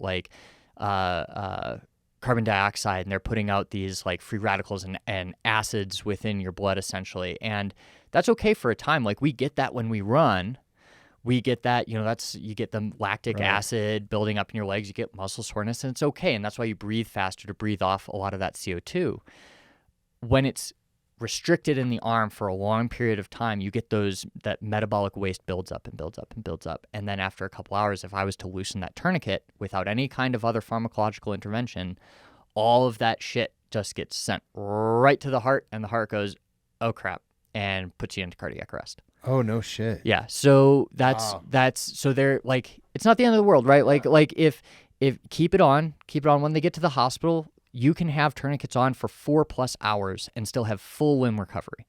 Like, there's going to be a process. You're going to be going through a lot of PT, and there's going to be issues, but you're not getting that arm sawed off. So in a backcountry situation, like if you know you're not going to get medical attention for 4 hours, what would you recommend packing it over tourniquet then? Or So that gets into tourniquet conversions, which I do have a video on, and I guess that gets way more into the weeds. Yeah. Of like, okay, we have a tourniquet on, we stop the initial bleeding. Now I'm going to pack that wound. Now I'm going to loosen that tourniquet a little bit, see if we have hemostasis. It's complicated. That's and the next I can't. level of. Yeah, and like being 4 hours from rescue is rare. Like maybe getting 4 hours from getting out of the backwoods is possible, but like most of the time somebody's going to be beside you that can do something. So I guess like I think that's out of the scope of this, because I think the initial intervention of the tourniquet's okay, and if it's on over 4 hours, that's okay. We've had soldiers with them on way longer that have been completely fine. Okay. The key is don't take it off. Once it's on, you've made that decision. It is on. And then also, I think one of the biggest things that I've learned from this podcast is carrying a Sharpie in my med bag, right? Or in my backpack. Yeah. One to mark a hunting tag or write a letter or, yeah. But more importantly, if you get bit by a snake or something, you can mark the time of when it happened. Tourniquet for sure. Yeah. Right?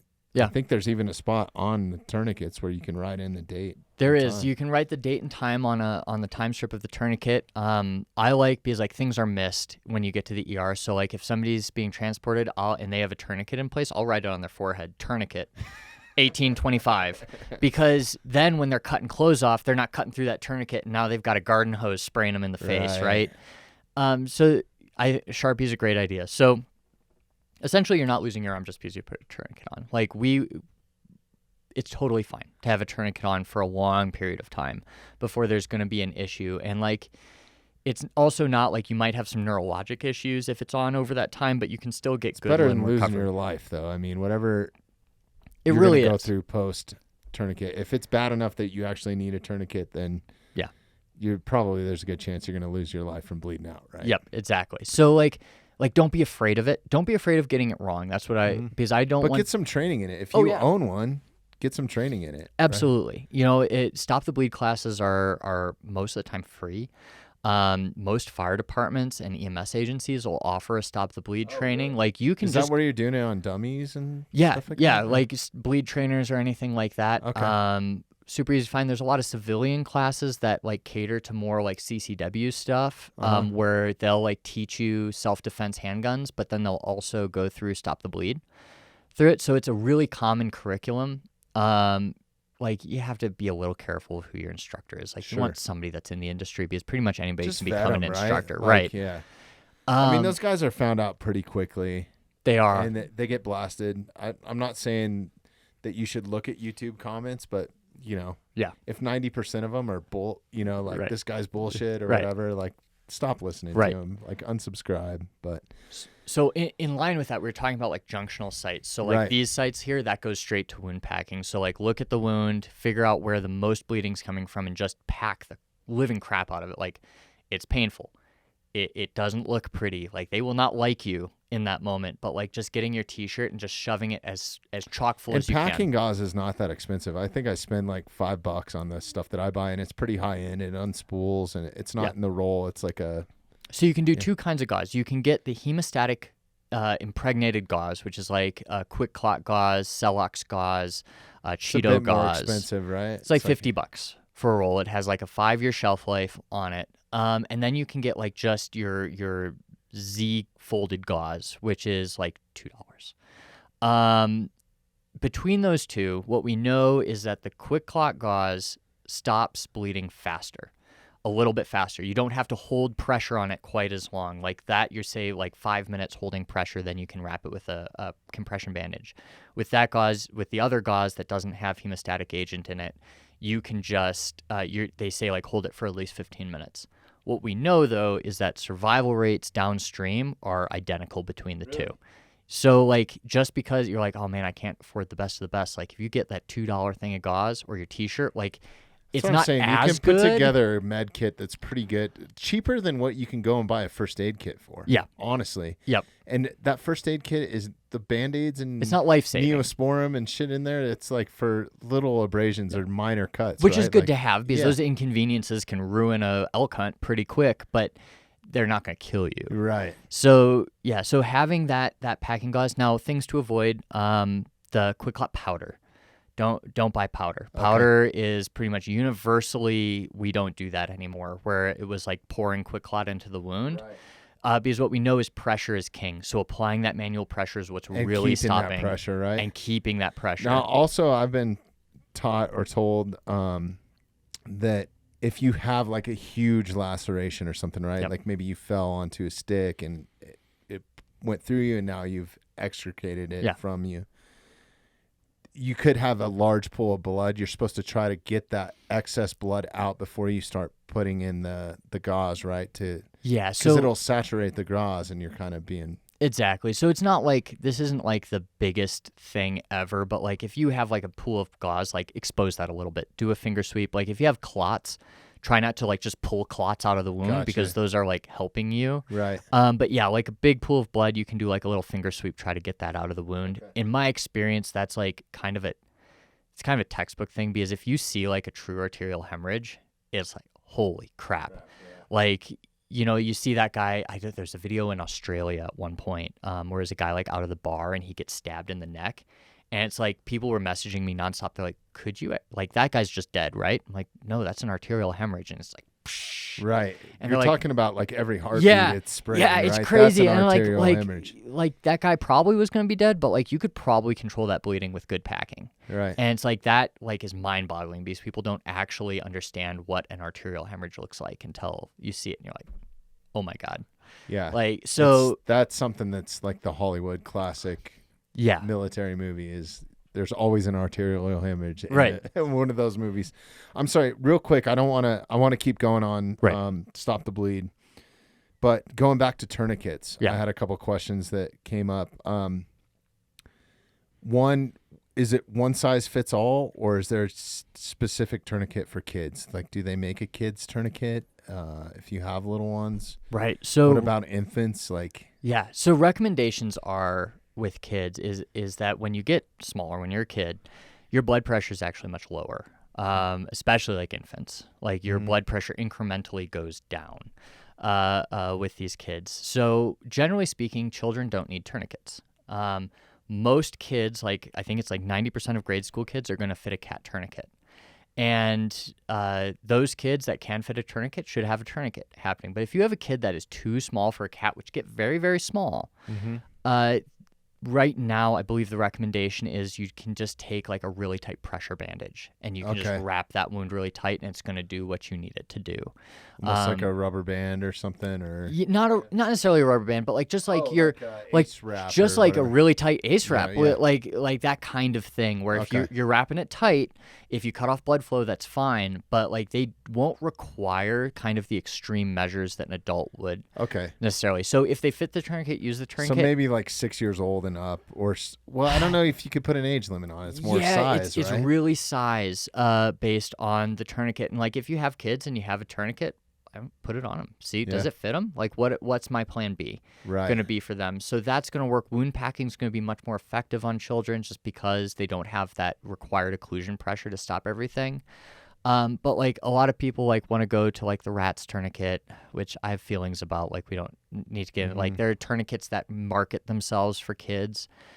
I've never applied like a tourniquet to a child. I've always been able to control bleeding with pressure wraps. With packing.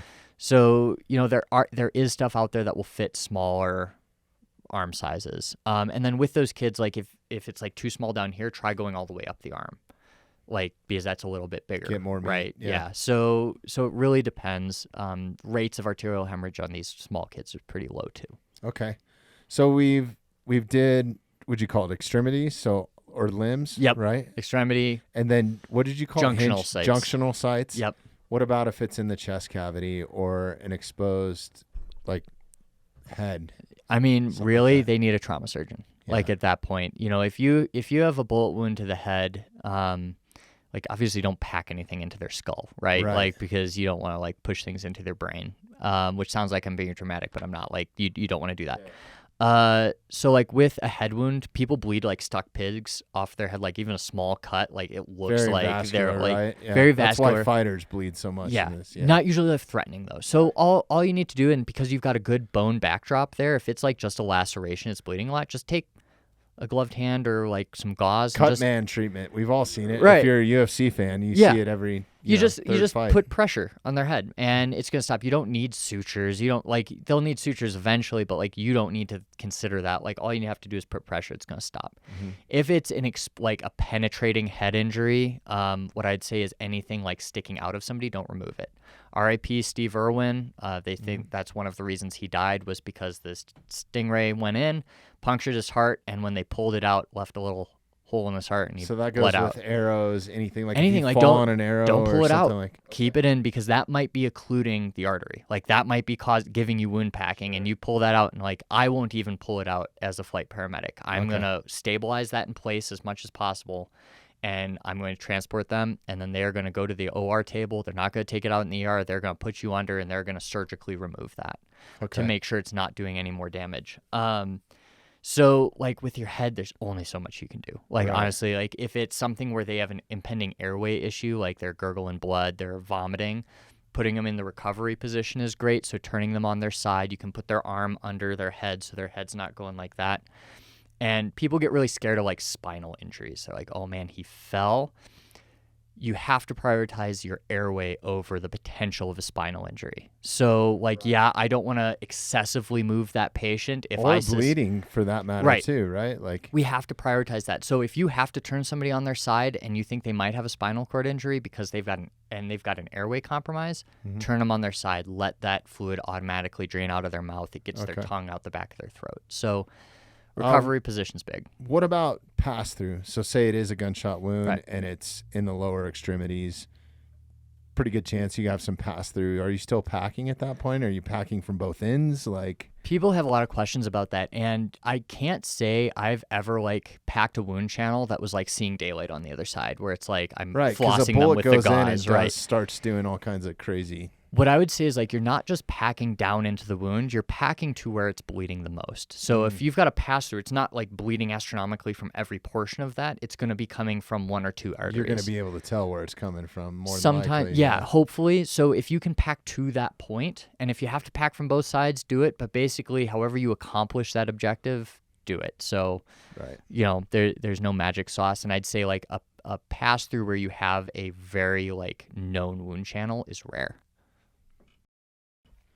All right. That's awesome, man. That's all great information. So I want to keep going here because we are burning through the time. No worries. So the next one that I had on the list was CPR. Okay. Like that's super important to know, right? Very. And if you have little ones or are around little ones, I encourage you to go do an infant CPR too.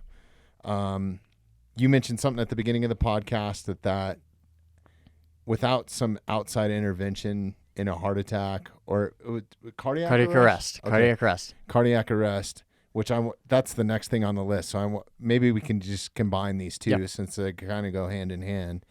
But what's the best way to go get a CPR? I mean, knowledge. Like, don't watch a YouTube video. I guess you could. You but can. Like, it's kind of like on hands-on training, right? Yeah. So CPR training is really easy to get right now. You can get like a AHA certification. Like, go in, get your, you know, the old CPR card that we're used to seeing, and like any healthcare provider will have that card. But what they're pushing now is this hands-only CPR, where like fire departments will go out to like a community event and they'll set up some mannequins, and you can get certified in hands-only CPR, where they basically give you a 5-minute spiel, show you the dummy, you do a couple rounds of CPR, and they're like, hey, great job. And you don't need a card. You're still covered under Good Samaritan. And that's really as simple as it is number one, recognizing when somebody's in cardiac arrest. So somebody, like with adults, a very common cause is going to be your heart attack, where an artery is blocked in the heart. Heart doesn't like that ischemic insult. Their heart goes into a lethal arrhythmia. They fall down on the ground. Start like tap and shout, hey, are you okay? So would be the first rule identify what it is, right? Yeah. Because we're talking about two different things. Yeah, and really they've taken out, like with this hands-only CPR, you're not even checking for a pulse. Okay. Like, because that's hard to do. That's hard for healthcare providers to do, especially when somebody's shocky and down. So somebody goes down, tap and shout, pinch their traps, do something that's painful, not harmful. Mm-hmm. They don't respond to you. You look and are they breathing? Are they breathing effectively? So like you have somebody like they gasp once in like a 30-second period. That's an agonal respiration, not effective. Or they're not breathing anymore. You call 911, get me an AED. Right. That's the first step, right? Start CPR. Like, so, and that's, you're not doing mouth to mouth. Like I don't do mouth to mouth. I do that on my child and that's about it. Mm-hmm. But like if I just saw somebody go down a grocery store, I'm just going to start doing compressions, and you're going to do compressions between 100 and 120 compressions a minute, which if you're an optimist is going to be staying alive. The beat of staying alive. If you're a pessimist, it's going to be another one bites the dust. You can do either song, sing it in your head, not out loud. Okay. And you're just going to do compressions at least 1/3 the depth of the chest, and you're going to do that for as long as you possibly can. On a hard surface. On a hard surface. So like not in their bed. If you can, like lay them down on a hard floor. And then get an AED. And when that AED is attached, do what the AED tells you to do. It'll say stop compressions, analyze An AED is those things that are like behind glass at the gym. automated external defibrillator. Okay. So another misconception with CPR is CPR doesn't bring people back to life. CPR circulates a small percentage of blood through the heart into the body. You're basically pumping the heart for its keeping the cells of your body alive. So your brain cells are starved of oxygen for any period of time. They're going to start dying. You can't get them back. Same with your heart. Like your heart gives itself its own blood supply. Same with your kidneys. Like all of these organs need blood supply. So what you're doing is you're a delaying tactic until something can fix it. So the things that are going to fix it, if it's a electrical arrhythmia, it's going to be that AED, that defibrillation.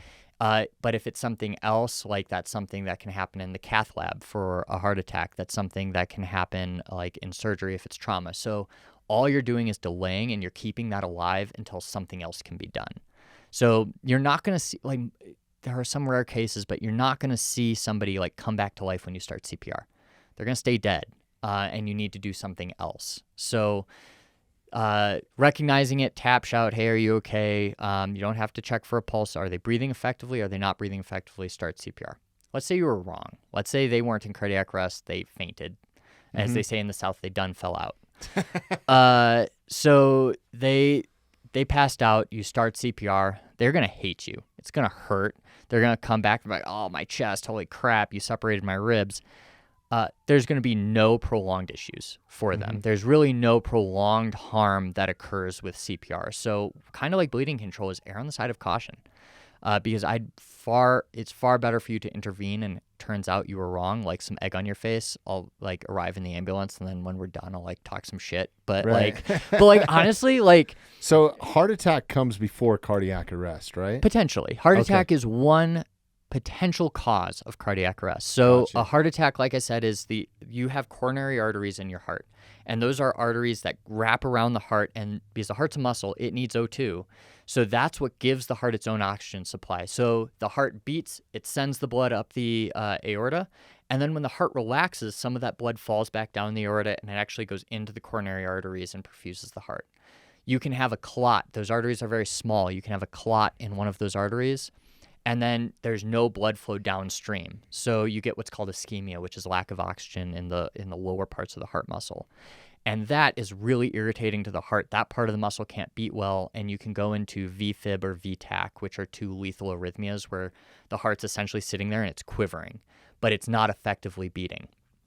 So that's a heart attack. Now, that heart attack can oftentimes lead to cardiac arrest, which cardiac arrest is that lethal arrhythmia where the heart's quivering or it has no movement at arrest. It's not beating at all. So if you're doing CPR, it could be a heart attack. Not every heart attack is going to result in cardiac arrest. Not every cardiac arrest is a heart attack. Right. But you could have a heart attack and still be conscious, right? Yeah. And like, yeah. Pain It happens in the arm. Happens a lot. Yeah, shortness of breath.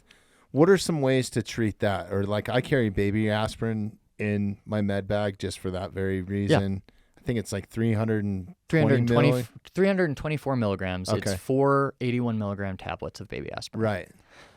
So there's ultimately, and you're supposed to chew it up, right? Too. So Yeah. it's like there's something with your saliva. I'm gonna let you. No, you're all good. So that's called buccal absorption. So with aspirin, it's not a blood thinner; it's an antiplatelet. So what that does is it basically makes the platelets in your blood, which are part of the clotting response. You have this clot, and it just makes them a little bit more slippery. So you're trying not to grow that clot anymore, occlude more of the artery that's already there. So you can do the 4 baby aspirin chewed up. You can get the PO absorption, which is when you swallow it, it's absorbed in your stomach and your intestine, and that goes into circulation. Or you can get buccal absorption, which is through the mucous membranes of your mouth, where it starts absorbing it right there, and the action is a little bit faster, which is why we do baby aspirin instead of doing an adult aspirin. And disclaimer here: don't give somebody aspirin if you're trying to stop the bleed because it thins the blood. Right. Yeah. So like in tactical medicine, we won't give anybody NSAIDs, so ibuprofen or aspirin, as a pain reliever. But in this case, like if we're talking chest pain, like they're complaining of chest pain radiating down their arm up into their jaw. They're nauseous. They're diaphoretic. They're sweating a lot. They're pale. Like if I saw somebody like that, like I don't need an EKG to tell you they're having a freaking heart attack. Yeah. So yeah, that 324 of aspirin, sometimes people would be prescribed nitroglycerin, which is a vasodilator. And they prescribe it to high risk heart attack people, I guess? People with angina, so they have Okay. like this chest pain on movement and stuff. They have some atherosclerosis in their coronary arteries where they'll like move around, they'll get some chest pain, they take some nitro, it makes it better. If they're prescribed it for chest pain, you could like assist them in their prescription. Like I'm not officially recommending this, But just don't carry nitro in your... No, don't just give it out Bag because bag. like there's so many other factors that go into that. Sure. Like if that person's taking erectile dysfunction meds and you give them a spray of nitro, their blood pressure's just going. Really? So you have to be cautious, but if they have a prescription for it, you can like help them administer it to themselves. Go get it. And then other than that, like the biggest thing there is just to limit exertion, because the more they walk, move around, the more O2 demand Don't the heart ask them to has. walk upstairs, right? No, Like, call no. that ambulance. Don't ask them to... Yeah. Don't like, ask them to walk to the car. Firefighters get trained to work out. Let them carry this person up the stairs. Yeah. It's totally fine. So try to keep them calm. Call an ambulance because they can intervene en route if they go into cardiac arrest. They have defibrillators there. They can pre-notify the hospital, and not every hospital can handle a heart attack. So Really? Yeah. So like you have we call heart attacks like STEMI. It's called an ST elevation myocardial infarction, which is a sign that you see on an EKG to tell you that they're having a heart attack, and you can tell what artery is actually blocked in the heart. So they'll take one of those and then they'll go to a facility that has a cath lab, a staffed cath lab. Okay. So they know where that is. Don't take them to the wrong place, because then you're going to get a nice helicopter stroke. ride from me, Yeah. going to a hospital that does have the capability. So while we're on the subject, and I don't have it on here, but I feel it kind of fits in, like strokes are kind of around the same age range demographics. What should you do for immediate treatment for that? I mean, obviously dial 911. The best thing you can do is recognize it. Recognize it and dial 911.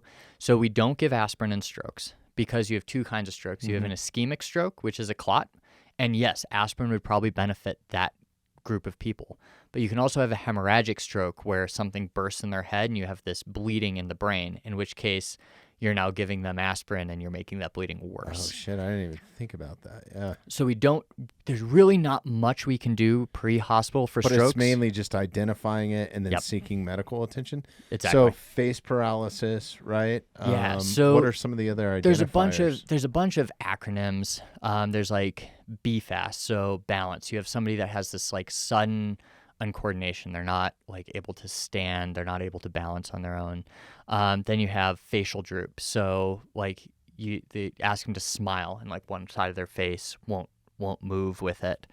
I have to arm drift. So have them close their eyes, take their arms out in front of them, and count to 10. And sometimes like only one arm will come up. Sometimes one arm will come up and then one arm will drift down. Sometimes they won't even be aware that one side of their body Sounds even like a exists. roadside. Right. It's very, very similar. So FAS. So with that, like slurring, speech slurring. So like have them, like you can't teach an old dog new tricks. Are they able to say things? A lot of times you'll have like this expressive aphasia where it's creepy because they will look at you and they will like know what they're saying. You'll ask them a question, they'll be like, toaster oven, house purple. And you're like, that doesn't make sense. And in their mind, and they're perceiving that they are communicating with you in English, and they're saying random shit. Really? And so like you can have that, you can have speech slurring, you can have all of these other things. So like going through that, like just really quick stroke assessment to recognize a stroke. Now you can have mimics, but once again, like all of these things, like you can have Bell's palsy is a common one where you'll have that facial droop, but rarely any other symptoms. Don't try to like figure that out. Just call 911. So, yeah. Let somebody else figure that out. There's ways to recognize it, but that's nothing you have to worry about. When these first responders show up, how important is it for you to do your job, for them to be totally transparent if they've been using any sort of drugs, alcohol, anything like that? Because people tend to like, yeah, it's the classic, I had a couple beers, or no, I didn't do any drugs. That's...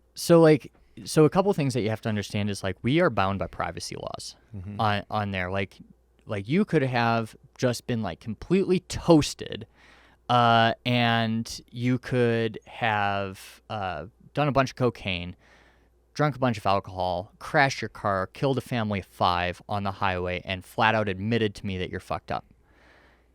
Unless that law enforcement officer heard me like talking to you and overheard it, I can't then go to that law enforcement officer and say, hey, dude, he's fucked up. You should book him for a DUI. Like, that's illegal. Really? That is a HIPAA violation. So your privacy extends to law enforcement. I will not disclose anything to them without a court-ordered subpoena of my medical report. Wow. So with that, you're going to, like, I'm not going to tell you that paramedics are never going to judge you. Right. Like, they shouldn't judge you, but, like, we're all human, right? But like you tell them that, like, that's super important, and your privacy is still protected. But how much does that help you do your job, whether you're administering medicine or treatment wise? Does that... Well, it helps me differentiate, like, especially for like strokes. Are you blitzed or are you having a medical emergency, right? Because like that's what I was thinking of. I can't run your blood for blood alcohol. I'm not gonna have you blowing a PBT or anything. So if you just tell me that, like, yeah, I've had like 5 drinks, I might be a little bit slower to spool up that stroke team. It might save some resources there, and vice versa. So just being honest, like, we're not here to judge you. Like, do your thing, but like letting us know what's going on is important. Okay, awesome. So moving on to the next one. Is there anything that we missed there? I think no, I don't we think went so. over That's a lot. Bonus points. Okay, so I've dealt with this personally. My youngest daughter had a severe anaphylactic allergic reaction, and now I have to have an EpiPen with me wherever I go, or I choose to have one with me. Yep. And she also has asthma, so it's like on top of that, it's this compounding thing. Right. Allergic reactions. What's the best way? I mean, especially if it's an obstructive airway, what's the best way to handle that situation? Your hallmark is always going to be Epi, which if you had reactions to anything, like, doctors are super quick to prescribe EpiPens. If you're prescribed an EpiPen, have that frickin' EpiPen on you. Wherever you go, have it, because there's an allergen. And you know what's great? Now when you get an EpiPen, they actually give you a trainer too, right. Yep. with it. Like, yeah, it's kind of cool. Exactly. So have the EpiPen, know how to use it, and that is your hallmark of treatment. That is the only intervention that you're going to perform that's going to save lives. Like, you could take some Benadryl, you could take 50 milligrams of Benadryl.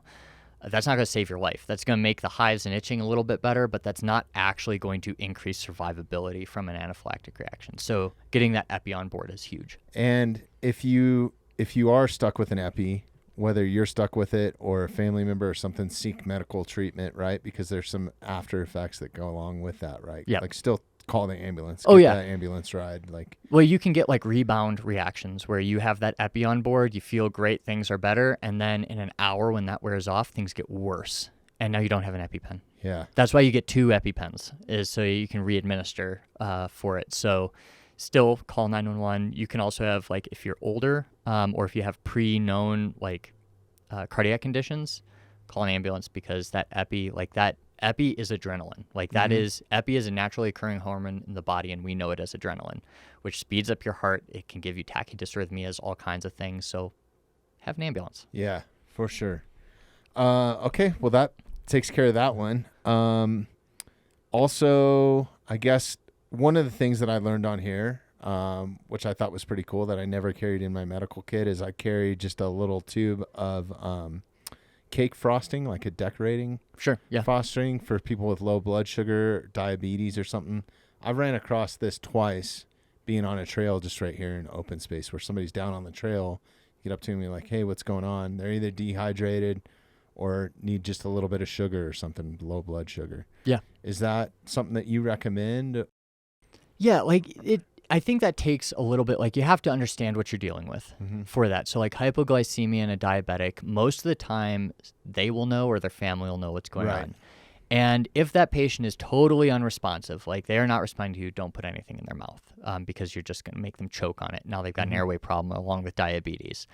But if you have somebody that's like they're hypoglycemic, they're confused, you find that alert bracelet and they're like wandering around the path and they're confused and they have diabetes, you can take just some of that cake frosting or sugar or something, you just put it under their lip, like between their gum and their lip or under their tongue, and that goes back to that buccal absorption. And you just do a little bit at a time, and it's going to take a while. It's going to take 20 minutes to an hour to get them back to a point, but like that's going to start raising their blood sugar back to where it's supposed to be. And where that becomes an issue is like usually it can happen where if you take your insulin and you don't eat right afterwards, you misdose your insulin there, or if you like you exerted yourself crazily and you haven't been like eating enough as a diabetic. You don't even know that you have diabetes. It comes up, right? It's possible. Generally speaking, though, when you're first diagnosed with diabetes, you're going to have crazy high blood sugars. And that's going to be like, that's how it's found, is like we oftentimes find it in kids where they're like, wow, they've been lethargic for like the past 2 weeks. Check their blood sugar and it's like 700. So usually newly diagnosed diabetes will present with high because you don't have, like in diabetes, you don't have the ability to make use of the sugar. You have the sugar in your bloodstream, but there's no way to get it into your cells. And that's what insulin does, is it unlocks the cells to bring the sugar into your cells to actually give them nutrients. So if you're not taking insulin, your body's not creating insulin, you're going to have the high blood sugar. And then I guess, is there something better to carry than cake frosting? Is there some sort of medical, like it's basically sugar, right? Honestly, cake frosting, do cake frosting because we have like this, it's glucose gel. I don't know. It's nasty. Yeah. It's so gross. It's this little thing, and it's like the same thing. Is it just like the goo packets that they give the runners or whatever? It's a goo packet, except worse. Like I think somebody was like, you know what? We don't want people like just eating this for fun, so we're gonna make this lemon flavored. But like I swear, I give that to people, like they throw up all the time. I feel so bad, and they're like, I don't want any more of this. It's like, I'm sorry. Here's some more. Yeah. A lot of times diabetics will have glucagon, which is a intramuscular injection. And I'm not saying like do that for them, but like family members are oftentimes trained in glucagon, which basically takes sugar stores from your liver and it will help. It's a little bit faster. So it's an intramuscular injection that they might have on them. And if somebody's there to like that knows, they can use that. So look for the glucagon. Okay. Awesome. Dehydration. Drink water. Pretty common. Yeah, right? it's Drink super. Water, salt. Right? It's super common. You can have a couple different things. So like salt keeps water in your bloodstream. That's like it uses osmosis to attract stuff to you. So with like dehydration is like just drink water, drink some electrolytes. You can eat electrolytes too. Like if you got pretzels, like you're getting electrolytes that way. So I would just say drink water, if you're out for a day. Those Element salt packets weigh nothing. I love them. Yeah. They've sent me some free stuff. They're not a sponsor, but man, that stuff is incredible. And that's what I use like for my runs and stuff. Yeah. Because like you look at like my hat afterwards, like filled with salt there. And really with like oral hydration, like you don't need an IV. Like oral hydration is very effective. Just take your time with it, drink slowly, drink enough water, make sure you're hydrating. Like if your pee gets really, really brown looking, you need to drink a lot of freaking water. Right. And then if you're out, like our SAR team. It's okay to take bathroom breaks during a podcast, right? It is. Hydrated. Not that we've ever done that. So like what we're told on the SAR team is that we are supposed to carry a gallon of water per person. per day. Like that's especially with like any kind of like hiking, physical activity, any kind of hot weather, having a lot of water on you. Backcountry, make sure that's the most important thing. A water source, filtration, clean water. Yeah, key. and if you don't even want like a filter, like just getting some iodine tablets, they weigh nothing. Yeah. They are nothing. You don't even need the cancellation tablets. Just taste nasty. But if you have them, and then you can purify almost anything. Oh yeah, no, it's totally key. Especially if you're going out, make sure you go out with enough water and know where there's a water source at. Yeah. Maybe. And just because water's running doesn't mean it's clean. Yeah. Now, there's arguments of like, you know, these short-term rescues where you're severely dehydrated. Giardia is not going to kill you in a day. It's gonna suck. So like it's going to suck, but like if you can guarantee your rescue within a couple days, I mean, I'm not recommending this, but I'm saying like there is an argument to be made for drinking unfiltered water if that's all you have. Sure. And you know it's going to be short term. If you're talking about any kind of long-term survival, that's a death sentence. Don't freaking do it. Yeah. But like you can do that, but just because water's running, just because it's running over some moss doesn't mean that that water's clean. Like because for all you know, there's a dead bear a mile upstream, or you know some kid just pooped in the water and now you're getting that. So like just because it's running doesn't mean it's clean. So the next thing on my list, I guess, is splinting a large limb break, right? Something like that. What's the most common practice for that? Splinting is like based on principle. So you can splint joints or bones. And when you're talking about like a long bone, so radius ulna in your arm here, if I have a break anywhere on that, my goal with splinting is to stabilize the joint above that injury and the joint below that injury, and that limits the movement of those bones. Mm-hmm. The reason we do that is we don't want those bones rubbing together. It prolongs healing.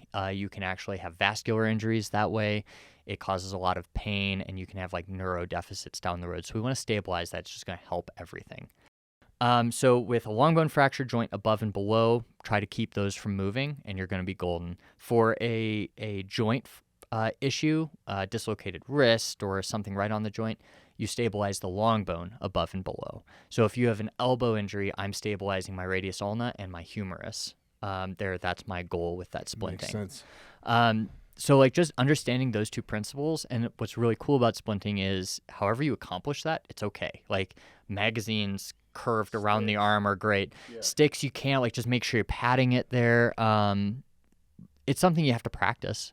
Right. And then you can get into like doing slings and swaths for their arms and triangular bandages and stuff like that. I would say splinting is one of those things, like do it. Like get somebody to actually go hands-on and train, because it's great in the classroom, it's super easy, but like when you're actually dealing with somebody in a lot of pain, like figuring out how that works. Yeah, and knowing how to do it like on a femoral bone is key, right? Because there's so many arteries in there, and then and the femur, like we splint that differently. Like you can just splint it like that, but we do like traction splints. Traction, which isn't something you're going to do as a layperson, right? And you're not going to have that on you, like no, not the typical person's going to carry that in there. I took a Knowles class, and they like taught us how to jury rig one, and I wouldn't do it. Yeah. Personally. Okay. Well, the last one I had on my list was snake bites, and I think we covered that at the beginning. So go back and rewind if you're listening to this now. Yep. One thing I didn't talk about that I just now thought of, what if you have like a big hemorrhage and it's turning into a sac or something, like relieving that pressure? Okay. So you're talking about like compartment syndrome? Yes. Like, so what you have some like fibrous compartments in your arms. Usually where you're going to see, like you can see it anywhere, but where you're going to see it a lot of times is your two bones. So radius ulna, tib fib in your leg. And right in between those bones, you have like this area. And you can cause compartment syndrome, which you're going to see like, crap. Can it happen in your chest too? Or you can get compartment syndrome in any body compartment where basically you just have increased pressure. And it's basically internal bleeding, right? Yes. And swelling? And swelling. It's multifactorial. And the best thing you can do is recognize it. So you can have like the big symptoms, they call it like the 5 Ps, where it's like pain out of proportion with the injury. And they're like, oh, it is painful. You have palliation, so it looks really pale. And this is horrible, I don't even remember the rest. But that pain out of proportion with the injury, there's nothing you're going to do with it except get them to a surgeon. So like if you're like, wow, like I thought my buddy was tougher than this. What's wrong with him? Like get them to the hospital because that might be compartment syndrome getting worse. It can happen with breaks. It can happen with tourniquet applications. It can happen with like relatively minor injuries.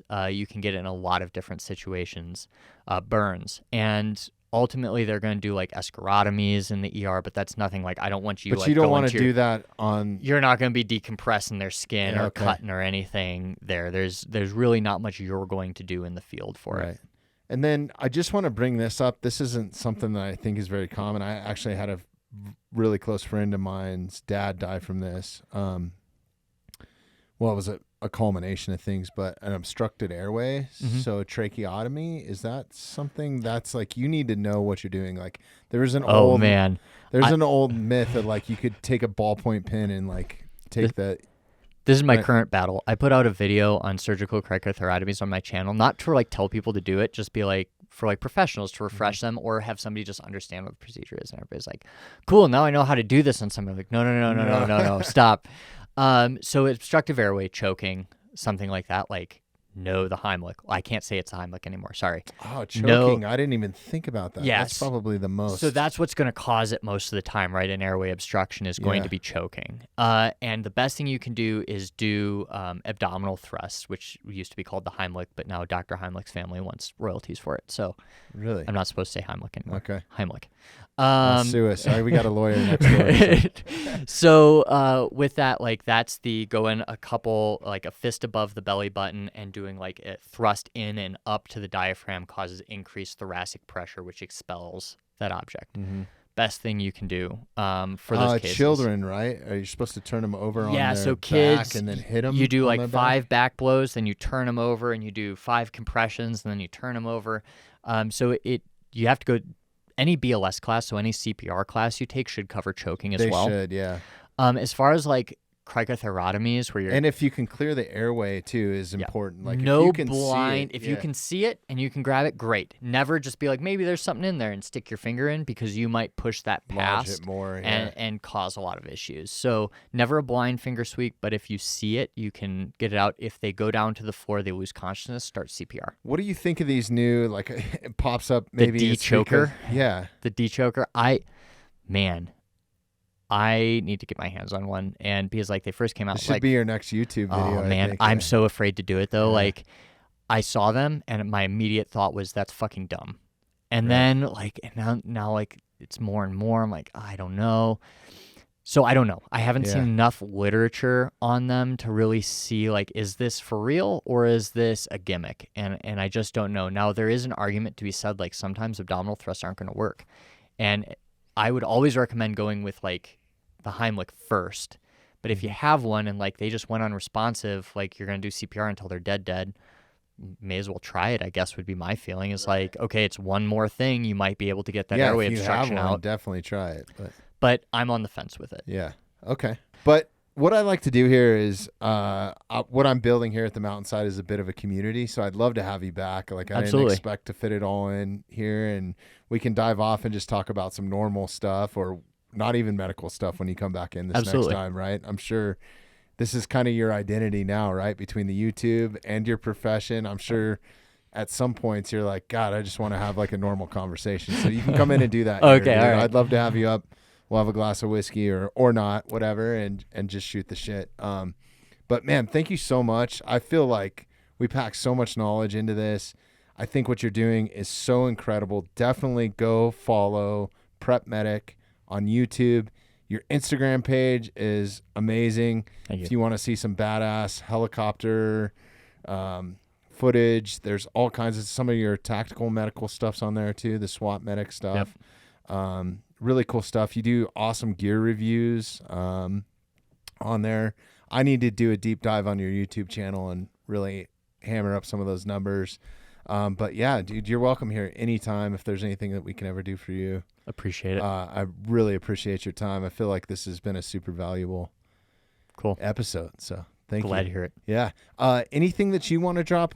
Drop your Instagram handle. I think it's just PrepMedic, right? Well, it's at @prep_medic. Okay. Somebody else got the other handle. They don't post anything. And they won't respond to me. Really? So yeah, prep_medic on YouTube. It's just PrepMedic. Should pop up pretty quick for you. Awesome. Yeah. Definitely go give Sam a follow, and yeah, support our first responders. Thank you to any first responders out there that are doing those jobs, and you're welcome here anytime. Thanks, Buck. All right. Thank you.